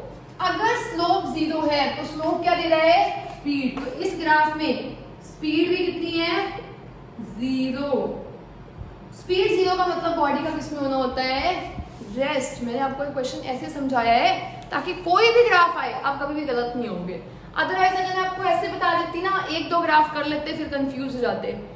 अब देखो, अगर ये ग्राफ आए और तो पूछे ये ग्राफ क्या शो कर रहा है, आप देखोगे डिस्टेंस टाइम ग्राफ है, ठीक है। डिस्टेंस टाइम का स्लोप क्या देता है? सोचोगे, 2 मिनट सोचोगे, अब कहोगे डिस्टेंस टाइम ग्राफ का स्लोप क्या देता है? हमने यहाँ पर लिखा था स्पीड, स्पीड देता है। फिर आप कहोगे अच्छा स्लोप कैसे निकाले? अब मैं भूल गया। स्लोप होता है कितना इंक्लिनेशन है, ठीक है। अब आप कहोगे ये तो कुछ है ही नहीं, इसकी तो इंक्लिनेशन ही नहीं है, मतलब इंक्लिनेशन 0 है, मतलब स्लोप 0 है, मतलब स्पीड 0 है। अगर किसी बॉडी की स्पीड 0 है तो क्या वो चल भी रही है? तो रुकी हुई है ना बॉडी। तो बॉडी किस में है? रेस्ट पे। तो पहला केस था बॉडी का रेस्ट का। अब आप इस ग्राफ को देखो, इस ग्राफ का हमें ड्रॉ करना है टेंजेंट। इसका तो कुछ स्लोप था ही नहीं ना। अब यहाँ पर ड्रॉ करो, टेंजेंट ड्रॉ करते हैं कर्व्स पे। अगर सीधी लाइन हो तो उसका टेंजेंट भी सीधी लाइन ही होता है, यही है टेंजेंट, ठीक है। अब आप ये देखो, क्या इस पॉइंट पे, इस पॉइंट पे, इस पॉइंट पे टेंजेंट उन्हें अलग अलग बनाया या सेम बनाया? सेम बनाया है, एक ही लाइन पूरे को कट करके। देखो, इसका टेंजेंट होगा ये, इसका टेंजेंट होगा ये, इसका होगा ये, इसका होगा ये, इसका होगा ये। सबका टेंजेंट क्या है? सेम। हर पॉइंट का टेंजेंट सेम है, मतलब हर पॉइंट का स्लोप सेम है। हर पॉइंट का स्लोप सेम है, मतलब हर पॉइंट पे स्पीड सेम है। और स्पीड सेम के लिए हमने एक वर्ड किया हुआ है, यूनिफॉर्म मोशन। स्पीड सेम के लिए हमने कौन सा वर्ड किया है? Uniform motion. इस पूरे ग्राफ में स्पीड सेम तो मोशन कैसा है? यूनिफॉर्म। कैसे पता चला? हर पॉइंट पे टेंजेंट यही है ना, इसका टेंजेंट ये है, इसका ये है, इसका ये, सबका टेंजेंट क्या है, सेम। स्लोप क्या है, सेम। स्पीड क्या है, सेम। स्पीड सेम को क्या बोलते हैं, यूनिफॉर्म मोशन। ये है ट्रिकी क्वेश्चन, अच्छा क्वेश्चन। स्लोप बताने के लिए हमें उसका टेंजेंट ड्रॉ करना है। टेंजेंट ये कर्व है, इस कर्व का ये होगा लाइन जो कट कर रही है, तो ये है स्लोप। इस पॉइंट का स्लोप देखो,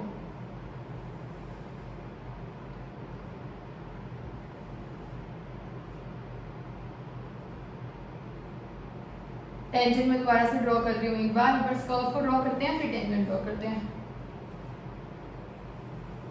ठीक है, यहाँ का तो टेंजेंट हमने ड्रॉ कर लिया, अब यहाँ का ड्रॉ करते हैं। एक ही पॉइंट पे कट कर लीजिए। अब आप देखो, जो ये वाला था, ये वाला पॉइंट था, वो ऐसे था, अब ऐसे जाके ये उठ गया, उठ गया, खड़ा हो गया ना। मैं आपको बताया ये पहले ऐसे है, ऐसे है, अब ये खड़ा हो गया, मतलब स्लोप बढ़ रहा है इस ग्राफ में। तो आप ध्यान से देखो, स्लोप ऊपर एरो बनाने का साइन होता है इंक्रीज होना, स्लोप क्या हो रहा है, इंक्रीज हो रहा है। स्लोप क्या देता है, स्पीड, तो स्पीड भी क्या हो रही है, इंक्रीज हो रही है। स्लोप बढ़ रहा है, स्पीड बढ़ रही है, तो स्पीड चेंज होने को हम बोलते हैं नॉन यूनिफॉर्म मोशन। या फिर स्पीड बढ़ रही है, अब और स्मार्ट बनो और लिख के आओ इसे एक्सेलरेटेड मोशन। क्या लिख कर आओगे, एक्सेलरेटेड मोशन। तो ये कौन सा मोशन है, एक्सेलरेटेड मोशन। ध्यान से पूरा ग्राफ देखो, important question for exam, distance time का स्लोप क्या देगा, स्पीड। इसका स्लोप कितना है, 0, slope 0, speed 0, speed 0, object rest. इसका देखो slope same, slope same, speed same, speed same, uniform motion. इसका देखो slope increasing, speed increasing, accelerated motion. तो ये हमने पूरा कंप्लीट कर लिया। आई होप आपको डिस्टेंस टाइम ग्राफ क्लियर होगा। और डिस्टेंस टाइम ग्राफ के बाद हम नेक्स्ट ग्राफ्स करते हैं जो कि होते हैं स्पीड टाइम ग्राफ।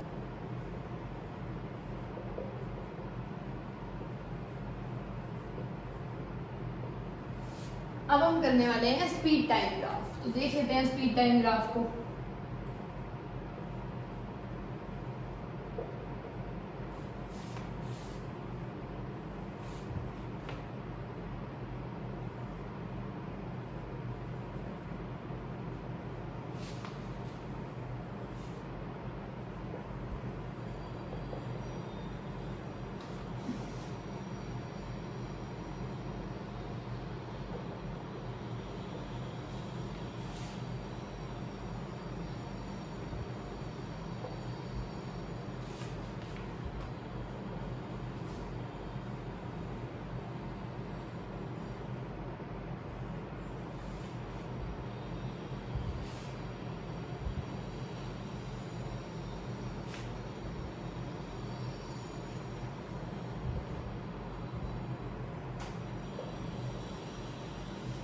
चलो हम एक एक करके इन सारे ग्राफ्स को स्टडी करते हैं। अब फर्स्ट ग्राफ देखो, स्पीड टाइम।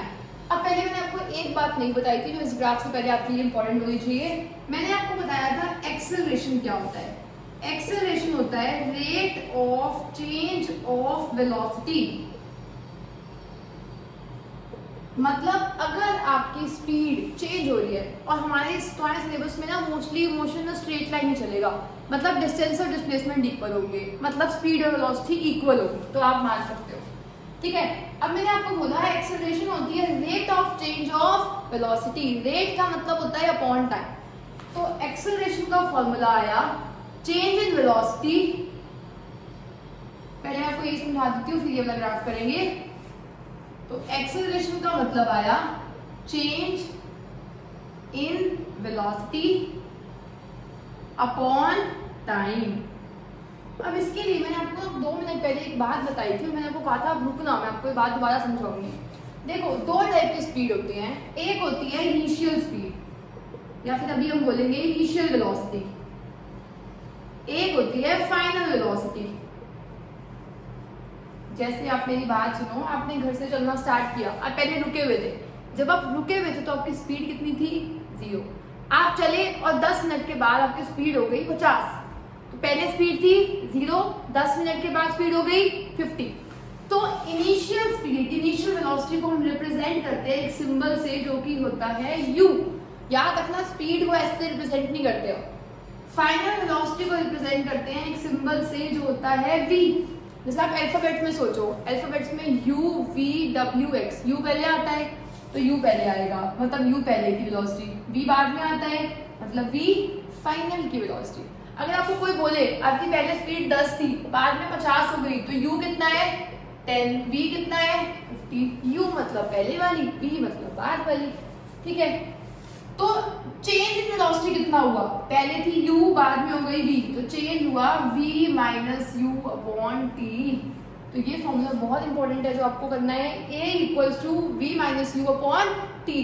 क्वेश्चन आ सकता है बताओ एक्सेलरेशन की यूनिट क्या होती है, एक्सेलरेशन की देखो यूनिट क्या होती है, v माइनस यू, ऊपर स्पीड है और स्पीड में से स्पीड से ट्रैक कर रहे हैं तो ऊपर है तो स्पीड, स्पीड की होती है मीटर पर सेकेंड, टाइम की होती है सेकेंड, तो एक्सेलरेशन की होती है मीटर पर सेकेंड स्क्वायर। एक्सेलरेशन की यूनिट क्या होती है, ऐसा यूनिट मीटर पर सेकेंड स्क्वायर। अब बुक्स में ये भी लिखा हो सकता है m/s स्क्वायर, m/s स्क्वायर, या फिर ये भी लिखा हो सकता है ms-2, क्योंकि जब ये ऊपर जाएगा तो अभी ये +2 है, ऊपर जाके क्या हो जाएगा -2। तो ये इंपॉर्टेंट क्वेश्चन है, यूनिट ऑफ एक्सेलरेशन। अभी आपको बता रही थी एक्सेलरेशन होता क्या है। एक्सेलरेशन, अगर कोई बॉडी की स्पीड चेंज हो रही है तो वो एक्सेलरेट कर रहा है, कितनी जल्दी चेंज होती है उसे हम बोलते हैं एक्सेलरेशन। चेंज होना नहीं होता, कितनी जल्दी, कितनी रेट पे वो चेंज हो रही है उसको हम बोलते हैं एक्सेलरेशन। तो acceleration equals to change in velocity upon time.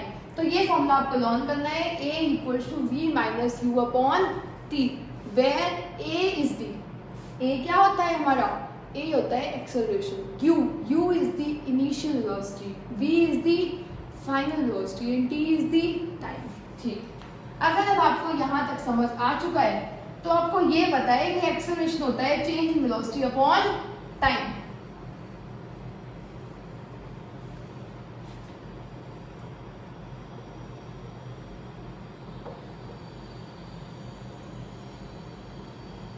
ठीक है, अब आ जाओ इन सारे ग्राफ्स को स्टडी करने पे, एक एक करके सबको स्टडी करेंगे। अब देखो स्पीड टाइम, अभी पहले हमने जो ग्राफ्स किए थे वो थे डिस्टेंस टाइम। डिस्टेंस टाइम का स्लोप देता है स्पीड, स्लोप निकाला था हमने y अपॉन x करके, तो अभी भी स्लोप निकलेगा y मतलब स्पीड अपॉन x मतलब टाइम। अभी तो हमने देखा इसको क्या बोलते हैं एक्सेलरेशन, की मतलब बेसिकली रफ आइडिया से ऊपर स्पीड आती है नीचे टाइम आता है, उसे क्या बोलते हैं एक्सेलरेशन। तो आप नोट डाउन कर लो, मैं यहाँ पर कोई स्पेस नहीं है, मैं नोट डाउन नहीं कर सकती, आपके लिए इंपॉर्टेंट क्वेश्चन है। Slope of speed time graph gives acceleration, और स्लोप ऑफ स्पीड टाइम या फिर वेलोसिटी टाइम, क्योंकि ऊपर वेलोसिटी आती है ना, speed slope of velocity time graph gives acceleration, क्या देता है एक्सेलरेशन। ठीक है, अब देखो, अब इस ग्राफ को देखो, पहले मैं आपको ये इसी वाले मेथड से ही बताऊंगी आपको, क्योंकि वही आपके लिए इजी रहता है। अगर हम इसको देखें तो आप ना डिस्टेंस और स्पीड टाइम में कंफ्यूज मत हो जाना, लर्न मत करना, बस समझ के करना। स्लोप एक्सेलरेशन देता है, इस ग्राफ को देखो, ये है ग्राफ, इसका कुछ स्लोप ही नहीं है, स्लोप कितना है इसका 0। अगर स्लोप 0 है तो मैं लिख दूंगी स्लोप इक्वल्स टू 0। स्लोप 0 है तो एक्सेलरेशन भी कितनी है 0, स्लोप 0 एक्सेलरेशन भी क्या है 0। अगर एक्सेलरेशन ही 0 है इसका मतलब बॉडी एक्सेलरेट कर ही नहीं रही है।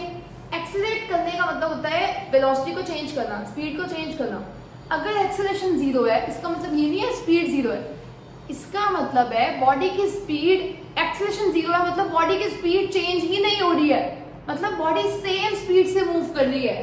तो इसे हम बोलेंगे एक्सेलरेशन 0 मतलब स्पीड सेम मोशन होता है यूनिफॉर्म मोशन।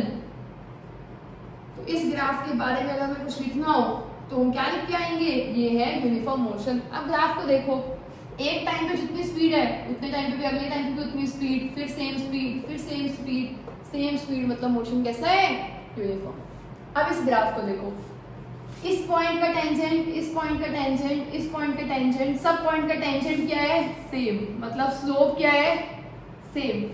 स्लोप सेम है तो एक्सेलरेशन भी क्या है सेम, स्लोप सेम है एक्सेलरेशन भी क्या है सेम। अब देखो slope same acceleration same, acceleration का मतलब होता है कितने से स्पीड चेंज हो रही है। अब उसने कहा एक्सेलरेशन सेम है मतलब बॉडी की स्पीड थी पहले 10, फिर 2 बढ़ गई, हो गई 12, फिर 2 बढ़ गई, हो गई 14, फिर 2 बढ़ गई, हो गई 16, फिर 2 बढ़ गई, हो गई 18।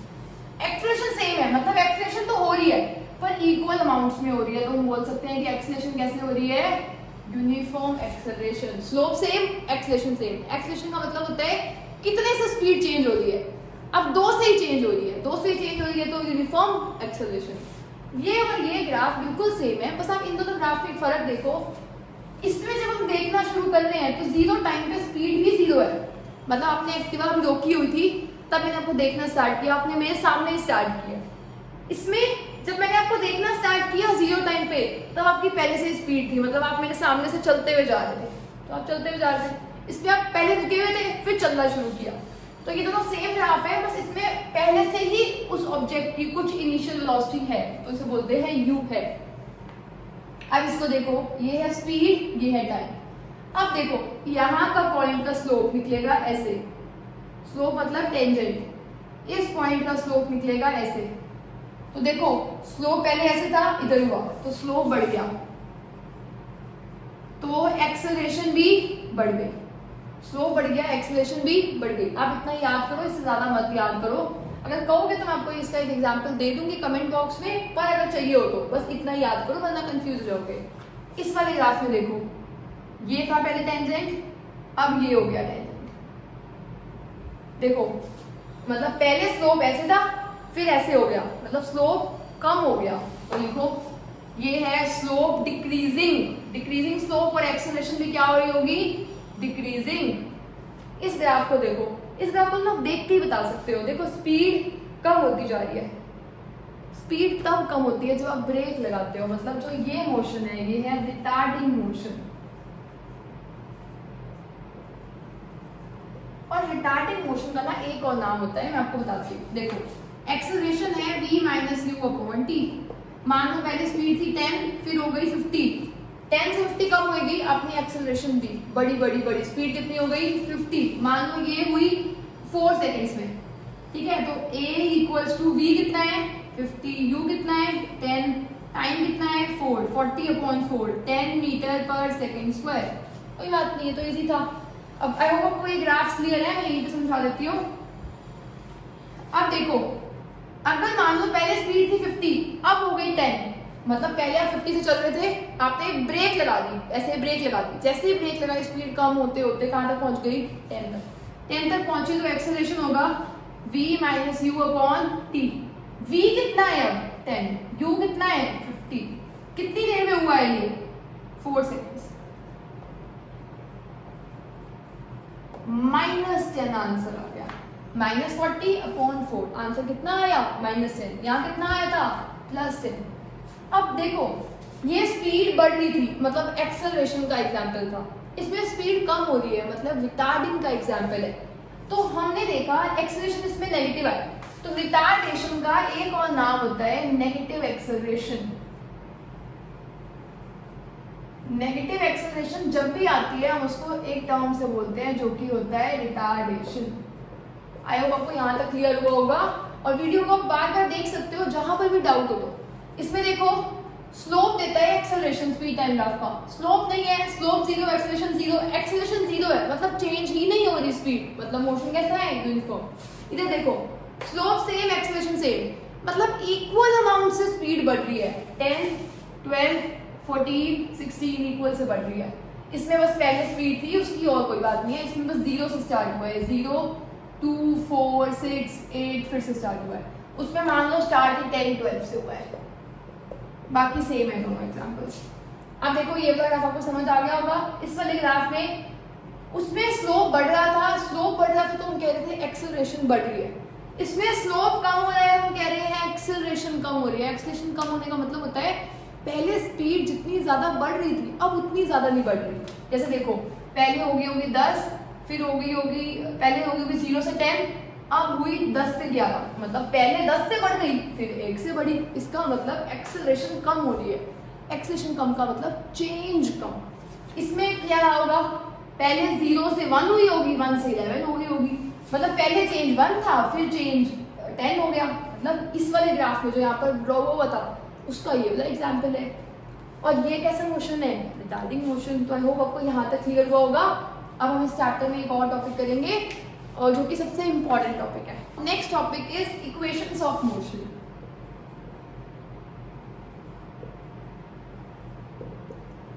इक्वेशन ऑफ मोशन के लिए मैं सबसे पहले आपके लिए ग्राफ ड्रॉ कर रही हूँ और इसमें वही ग्राफ करने वाले हैं, ये वाला। अगर आपको याद हो तो मैंने आपको बताया था, इधर है स्पीड, इधर है टाइम। स्पीड टाइम का स्लोप देता है एक्सेलरेशन, क्योंकि इसका स्लोप हर जगह सेम है, तो हर जगह एक्सेलरेशन भी क्या है, सेम। तो ये है uniformly accelerated graph, uniformly accelerated motion.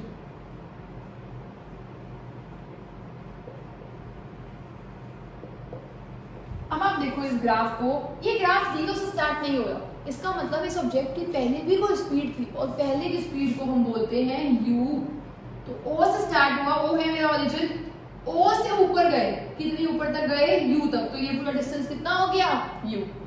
इसकी स्पीड बढ़ती रही बढ़ती रही बढ़ती रही बढ़ती रही, एक पॉइंट पे आकर फाइनल स्पीड कितनी हो गई, v। मैंने आपको स्टार्टिंग में चैप्टर में बताया था, हमारा पॉइंट ऑफ रेफरेंस हमेशा ओरिजिन रहता है।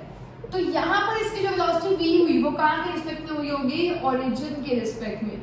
तो ये हो गया v, इसको बोलते हैं कर्ली ब्रैकेट, ठीक है। तो ये हो गया v, जो मैंने मार्क कर दिया o a b d c, ठीक है। तो मैं वैल्यूज लिख देती हूँ यहाँ पर साइड पे, आपको कंफ्यूजन ना हो। देखो OC क्या है, टाइम के इक्वल, मैंने मान लिया ये हुआ है t टाइम में, तो OC क्या है, t। OA किसके इक्वल है, u के इक्वल, इनिशियल वेलोसिटी। OD किसके इक्वल है, v के इक्वल, फाइनल वेलोसिटी। यहाँ तक आपको क्लियर है। अब ना इसको डिराइव करने के लिए, इसको सॉल्व करने के लिए, ये अगर क्वेश्चन जो हम कर रहे हैं वो 3 मार्क्स का आएगा आपके एग्जाम में, सबसे इंपॉर्टेंट क्वेश्चन है इस चैप्टर का। तो इसको डिराइव करने के लिए ना हम एक assumption लेट कर लेते हैं कि देखो, अगर मैं इस ग्राफ में, ये हमें प्लॉट करना है, तो हमें ना इस ग्राफ में 3 चीजें फाइंड आउट करनी है, 3 रिलेशंस फाइंड आउट करने हैं। तो हम उन रिलेशंस को फाइंड आउट करेंगे। तो मैं एक बार साइड यहीं पर लिख रही हूँ कि वो 3 रिलेशंस कौन से हैं। v equals to u plus at, s equals to ut plus half at square, third है v square minus u square equals to 2as। तो हम ये 3 रिलेशन कैलकुलेट करने वाले हैं, तो हम करते हैं। तो पहला हमें कैलकुलेट करना है फर्स्ट रिलेशन कैलकुलेट करना है, और हमें कैलकुलेट ग्राफिकल मेथड से करना है। तो हमने इसमें एक असम्पशन ली है कि ये OA है, OA के पैरेलल एक लाइन ड्रॉ कर लो इक्वल, और इसको ऐसे डिवाइड कर लो। तो देखो जितना OA है उतना ही यहाँ पर है, हमने इसको ले लिया point E।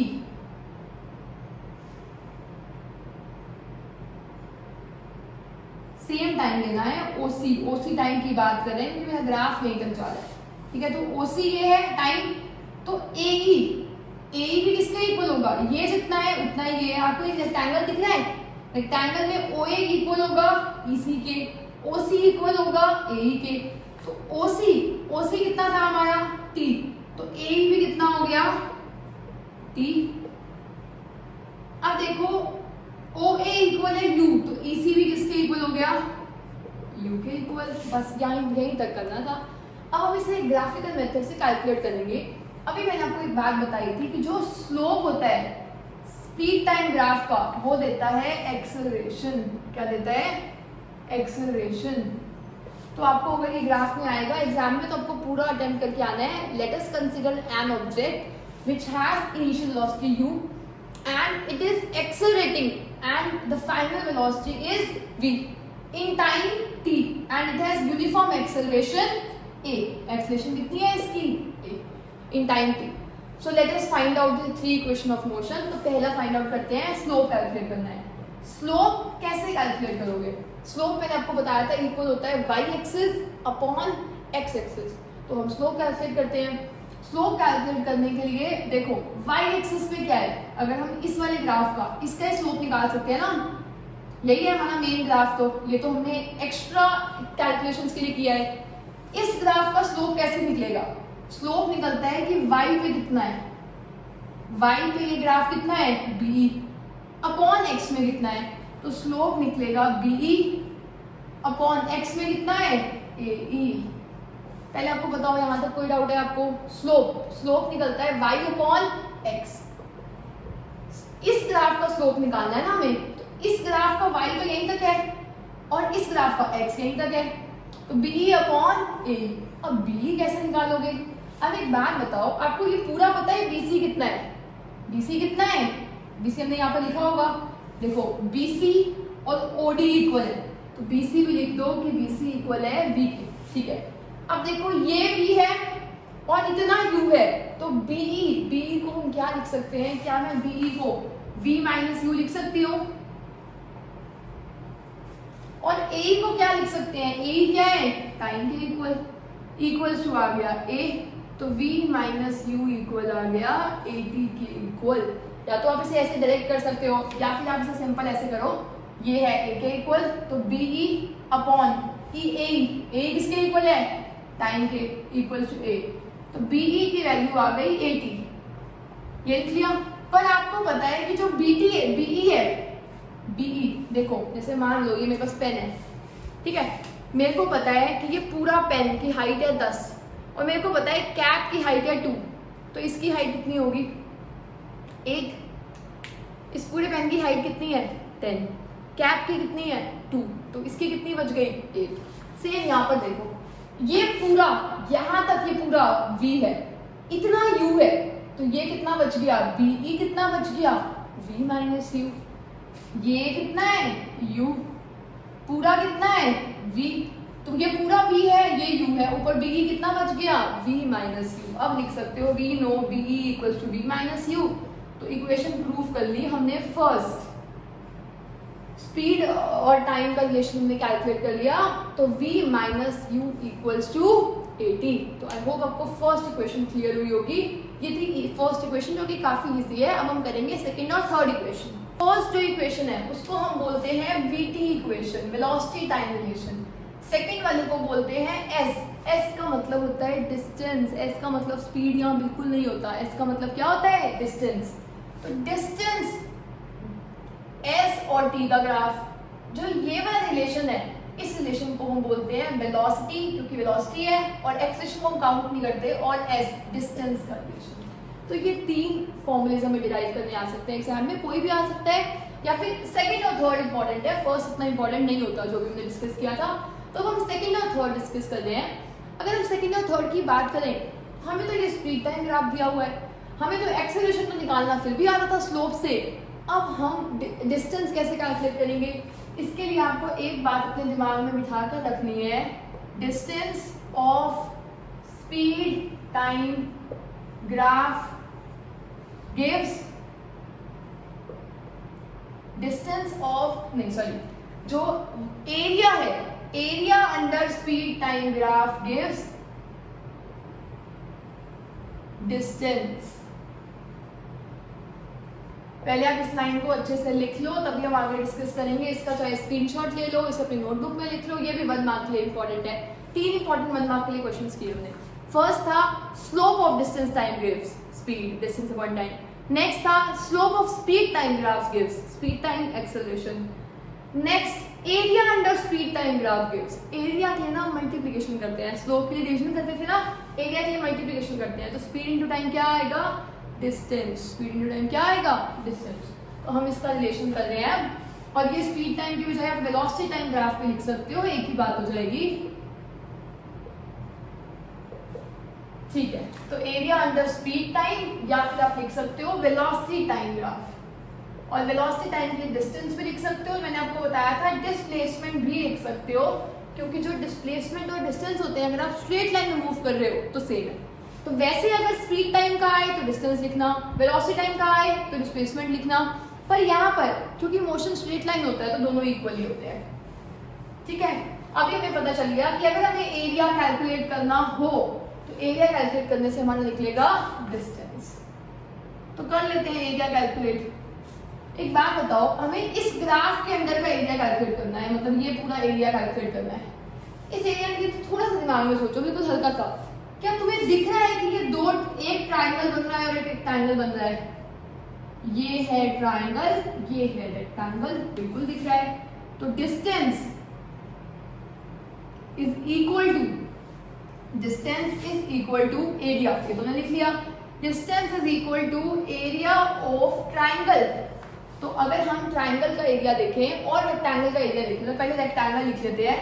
Area of rectangle, कौन सा है रेक्टेंगल, देखो ओ ए ई सी, एंड एरिया ऑफ ट्राइंगल। और ट्राइंगल कौन सा है, ट्राइंगल के लिए ट्राइंगल ड्रॉ कर सकते हो ए बी ई। ठीक है, ये तो सिंपल था बिल्कुल। एरिया निकालना है, ग्राफ का एरिया निकालना है, डिवाइड कर दिया, एक ट्राइंगल है और एक रेक्टेंगल है। ट्राइंगल का फॉर्मूला हमें पता होता है और रेक्टेंगल का भी पता होता है। रेक्टेंगल का फॉर्मूला होता है length into breadth. Area of triangle का फॉर्मूला होता है half into base into height. मान लो जो मेरा ऑब्जेक्ट था वो s डिस्टेंस चला, तो डिस्टेंस के लिए क्या पुट करेंगे, s। स्पीड के लिए s नहीं होता, डिस्टेंस के लिए होता है। अब लेंथ इनटू ब्रेड्थ, ये है रेक्टेंगल, ये भी लेंथ है OC। OC की वैल्यू देखो क्या लिखी हुई है हमने, t, तो t लिख दिया। इनटू ब्रेड्थ है ये, इसकी वैल्यू हमने क्या मार्क की हुई है, u। EC की वैल्यू क्या मार्क की हुई है, u। तो ऐसे हम पहले एक बार लिख लेते हैं कि लेंथ है OC इनटू ब्रेड्थ है EC plus half into base into height. Triangle का देखो बेस है AE और हाइट कितनी है, ये दी हाइट BE। ठीक है, तो यहां तक आपको क्लियर होगा। OC की वैल्यू देखो क्या है, T इंटू EC की वैल्यू कितनी है, U plus half into AE है T फिर से इंटू BE।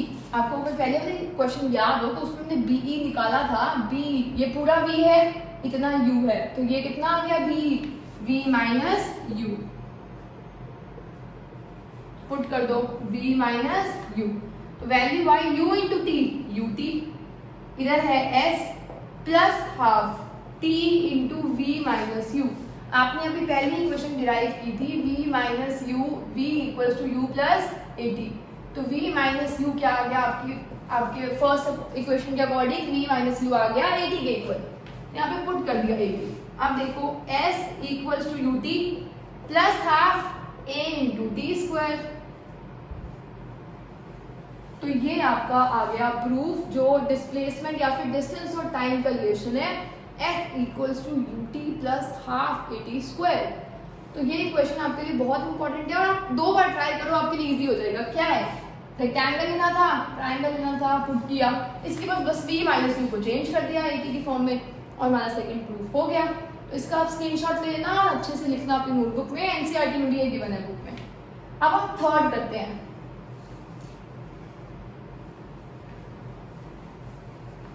थर्ड के लिए भी आपको एक ही बात याद होनी चाहिए कि एरिया क्या देता है, डिस्टेंस। अब आपको जो ये फिगर है, जो ये ग्राफ का ये पूरा एरिया है, क्या आपको ये फिगर रिकॉल कर पा रहे हो आप? पहले आप मुझे बताओ इस फिगर को क्या बोलते हैं। इस फिगर का क्या नाम होता है, ट्रेपीजियम।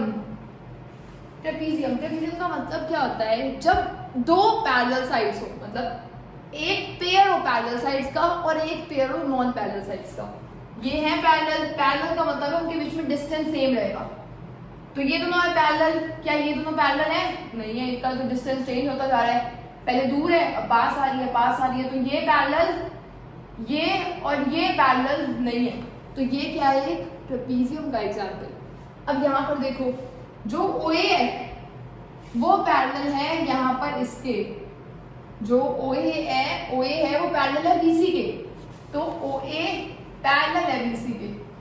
क्या ये OC और AB पैरेलल दिख रहे हैं? नहीं दिख रहे, तो ये डायग्राम किसका है, ट्रेपीजियम का है। तो अगर हमें डिस्टेंस कैलकुलेट करना था तो हम डायरेक्टली ये भी तो लिख सकते थे, एरिया ऑफ ट्रेपीजियम। ट्रेपीजियम का नाम क्या लिखेंगे, OABEC। ठीक है, तो अब एरिया ट्रेपीजियम का कैलकुलेट कर लेते हैं। तो E भी लिखने की जरूरत नहीं है, OABCO। ठीक है, और ट्रेपीजियम का जो फॉर्मूला होता है वो होता है half into sum of parallel sides into height. ये सिंपल सा फॉर्मूला होता है, ये आपने मैथ्स में किया हुआ है। अब देखो, half into parallel sides, OA parallel है BC के, OA की वैल्यू कितनी है, U, पहले मैं OA लिख देती हूँ, plus OA is parallel to BC, तो यहाँ पे BC लिख दिया, इनटू हाइट, हाइट है ये, यही तो ऊंचाई हुई, इस ट्रेपेजियम को ऐसे कर दो, तो यही तो हाइट हुई, तो हाइट है OC, ठीक है, हाफ इनटू OA, OA कितना है U, BC, BC कितना है V, ब्रैकेट OC कितना है TK इक्वल, ठीक है, यहाँ तक कर दिया।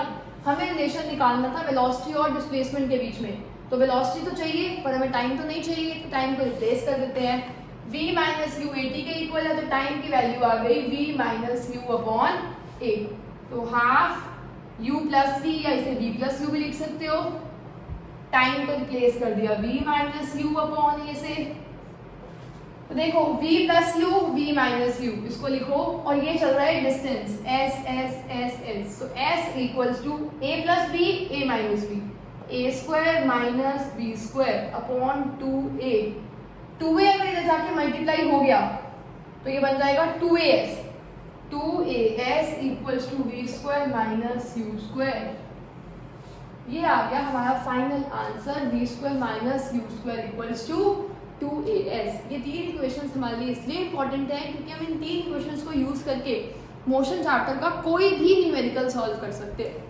और मैंने स्टार्टिंग में आपको बहुत सिंप्लीफाइड वे में समझाने की कोशिश की है। मैं एक्चुअली में 11th क्लास को भी ये टॉपिक पढ़ाती हूँ और 9th क्लास में ना ऑलमोस्ट सेम आ जाता है टॉपिक, तो मैंने आपको ट्राई किया है कि मैं सिंपल से सिंपल लैंग्वेज में पूरा समझा सकूं। तो प्लीज कमेंट बॉक्स में बताना कि आपको ये चैप्टर कैसा लगा और कितना समझ आया। बस छोटा सा लास्ट टॉपिक रह गया, छोटा सा टॉपिक बिल्कुल, जिसका नेम है यूनिफॉर्म सर्कुलर मोशन। अब देखो यूनिफॉर्म मोशन का मतलब ही एक चीज होती है कि स्पीड क्या रहेगी, सेम, ठीक है। यूनिफॉर्म मोशन का मतलब क्या होता है, स्पीड क्या रहेगी, सेम। अब यूनिफॉर्म सर्कुलर मोशन है, सर्कुलर मोशन का मतलब है ये है मोशन, ठीक है, ये है मोशन। इस मोशन में हमें बताना है, इस मोशन में स्पीड सेम है। अब देखो इस पॉइंट पे इसकी वेलोसिटी कैसे लेनी है। देखो मैं आपको यूनिफॉर्म सर्कुलर मोशन का मतलब बस यही होता है कि एक यूनिफॉर्म मोशन है जो सर्कुलर ट्रैक पे हम जा रहे हैं। जैसे अब देखो अगर ये ट्रैक सर्कुलर ना होकर ट्रायंगुलर होता तो मान लो आप ए से चलना स्टार्ट कर रहे हो, आपकी डायरेक्शन कितनी बार चेंज होगी, यहाँ गए एक बार चेंज हुई, यहाँ गए दूसरी बार चेंज हुई, यहाँ आई तीसरी बार चेंज हुई, तो कितनी बार चेंज हुई, 3 टाइम्स। अगर ये रेक्टेंगुलर होता तो यहाँ से मान लो आप स्टार्ट करते 1 2 3 4 टाइम्स डायरेक्शन चेंज होती। पेंटागन होता तो 5, हेक्सागन होता तो 6। सर्कुलर में क्या होगा, अब देखो सर्कुलर में मैंने आपको एक टॉपिक पढ़ाया था टेंजेंट, कि इस पॉइंट पे इसकी डायरेक्शन इसका टेंजेंट देगा, मतलब यहाँ पर इसकी डायरेक्शन इधर है, यहाँ पर इधर है, यहाँ पर इधर। अब आप देखो क्या आपको हर पॉइंट के बिल्कुल अलग डायरेक्शन दिख रही है, बिल्कुल दिख रही है। सर्कल में तो आपकी डायरेक्शन हर पॉइंट पे चेंज होती रहती है, डायरेक्शन चेंज हो रही है, स्पीड क्या है, सेम। दोबारा सुनो, पहले तो एक बात हमेशा अपने दिमाग में बिठाओ, एक्सेलरेशन का मतलब चेंज ऑफ स्पीड कभी भी नहीं होता, इसका मतलब होता है चेंज ऑफ वेलोसिटी। अगर हम बिल्कुल अच्छी लैंग्वेज में बात करें तो स्पीड तो मैं आपको कहीं बताया होगा, तो एक रफ आइडिया के लिए बताया था और वहाँ पे मेंशन भी किया था। एक्सेलरेशन हमेशा होती है चेंज इन वेलोसिटी, और वेलोसिटी का मतलब होता है स्पीड प्लस डायरेक्शन। अगर स्पीड को चेंज कर दोगे तब भी वेलोसिटी चेंज हो जाएगी, मतलब एक्सेलरेटेड मोशन होगा। अगर डायरेक्शन चेंज हो जाएगी तब भी मोशन कैसा होगा, एक्सेलरेटेड। अब आप इस क्वेश्चन में देखो, क्या पूरे मोशन में आपकी स्पीड चेंज हो रही है, नहीं हो रही। हमने कंडीशन ही कैसे लिया कि स्पीड क्या है, सेम। आप पहले भी 10 से मूव कर रहे थे, अब भी 10 से ही मूव कर रहे हो, तो मान लो 10 मीटर पर सेकंड से आप मूव कर रहे हो, बहुत ज्यादा स्पीड है तो 2 मीटर पर सेकंड लेते हैं, ठीक है। आप इतनी स्पीड से मूव कर रहे हो, ठीक है। आपकी स्पीड हर जगह सेम है, पर क्या डायरेक्शन सेम है, यहाँ पर इधर जा रहे हो, यहाँ पर इधर जा रहे हो, यहाँ पर इधर जा रहे हो, यहाँ पर इधर जा रहे हो। हर पॉइंट पे चाहे स्पीड सेम है पर डायरेक्शन हर पॉइंट पे क्या हो रही है, डिफरेंट। अगर डायरेक्शन हर पॉइंट पे डिफरेंट है मतलब वेलोसिटी सेम नहीं है। स्पीड चेंज करो तो वेलोसिटी चेंज हो जाएगी, डायरेक्शन चेंज करो तब वेलोसिटी चेंज हो जाएगी। अब इस केस में हमने क्या सेम रखा, स्पीड, तो स्पीड है सेम। क्या चेंज किया, डायरेक्शन। तो जैसे ही हमने डायरेक्शन को चेंज किया तो वेलोसिटी क्या हो गई, चेंज इन वेलोसिटी को क्या बोलते हैं, एक्सेलरेशन। तो यूनिफॉर्म सर्कुलर मोशन का इंपॉर्टेंट क्वेश्चन आता है, how can you say that uniform circular motion is an accelerated one. Uniform circular motion is an accelerated motion because though the speed remains the same, but since its direction is changing at every point, its direction is changing, so its velocity is changing, and change of velocity is defined as acceleration. Rate of change of velocity को कैसे define करते हैं, acceleration। Velocity change होगी तो accelerated motion होगा, velocity change करने के लिए तो स्पीड चेंज कर सकते हैं या डायरेक्शन भी चेंज कर सकते हैं, और डायरेक्शन चेंज हो रही है इस केस में, डायरेक्शन चेंज तो एक्सेलरेटेड मोशन होगा। तो जो यूनिफॉर्म सर्कुलर मोशन होता है वो एक्सेलरेटेड मोशन होता है। और अगर हम यूनिफॉर्म सर्कुलर मोशन के एग्जांपल्स की बात करें तो अगर कोई सैटेलाइट ऑर्बिट करती है किसी प्लैनेट को तो वो एक यूनिफॉर्म सर्कुलर मोशन का एग्जांपल होगा। अर्थ ऑर्बिट करता है सन को तो वो भी किसका एग्जांपल है, यूनिफॉर्म सर्कुलर मोशन का। तो ये हो गए यूनिफॉर्म सर्कुलर मोशन के एग्जांपल्स एंड हमने पूरा चैप्टर कंप्लीट कर लिया है। So I hope you like this video. Please keep sharing this videos with your friends as well, and thanks a lot for watching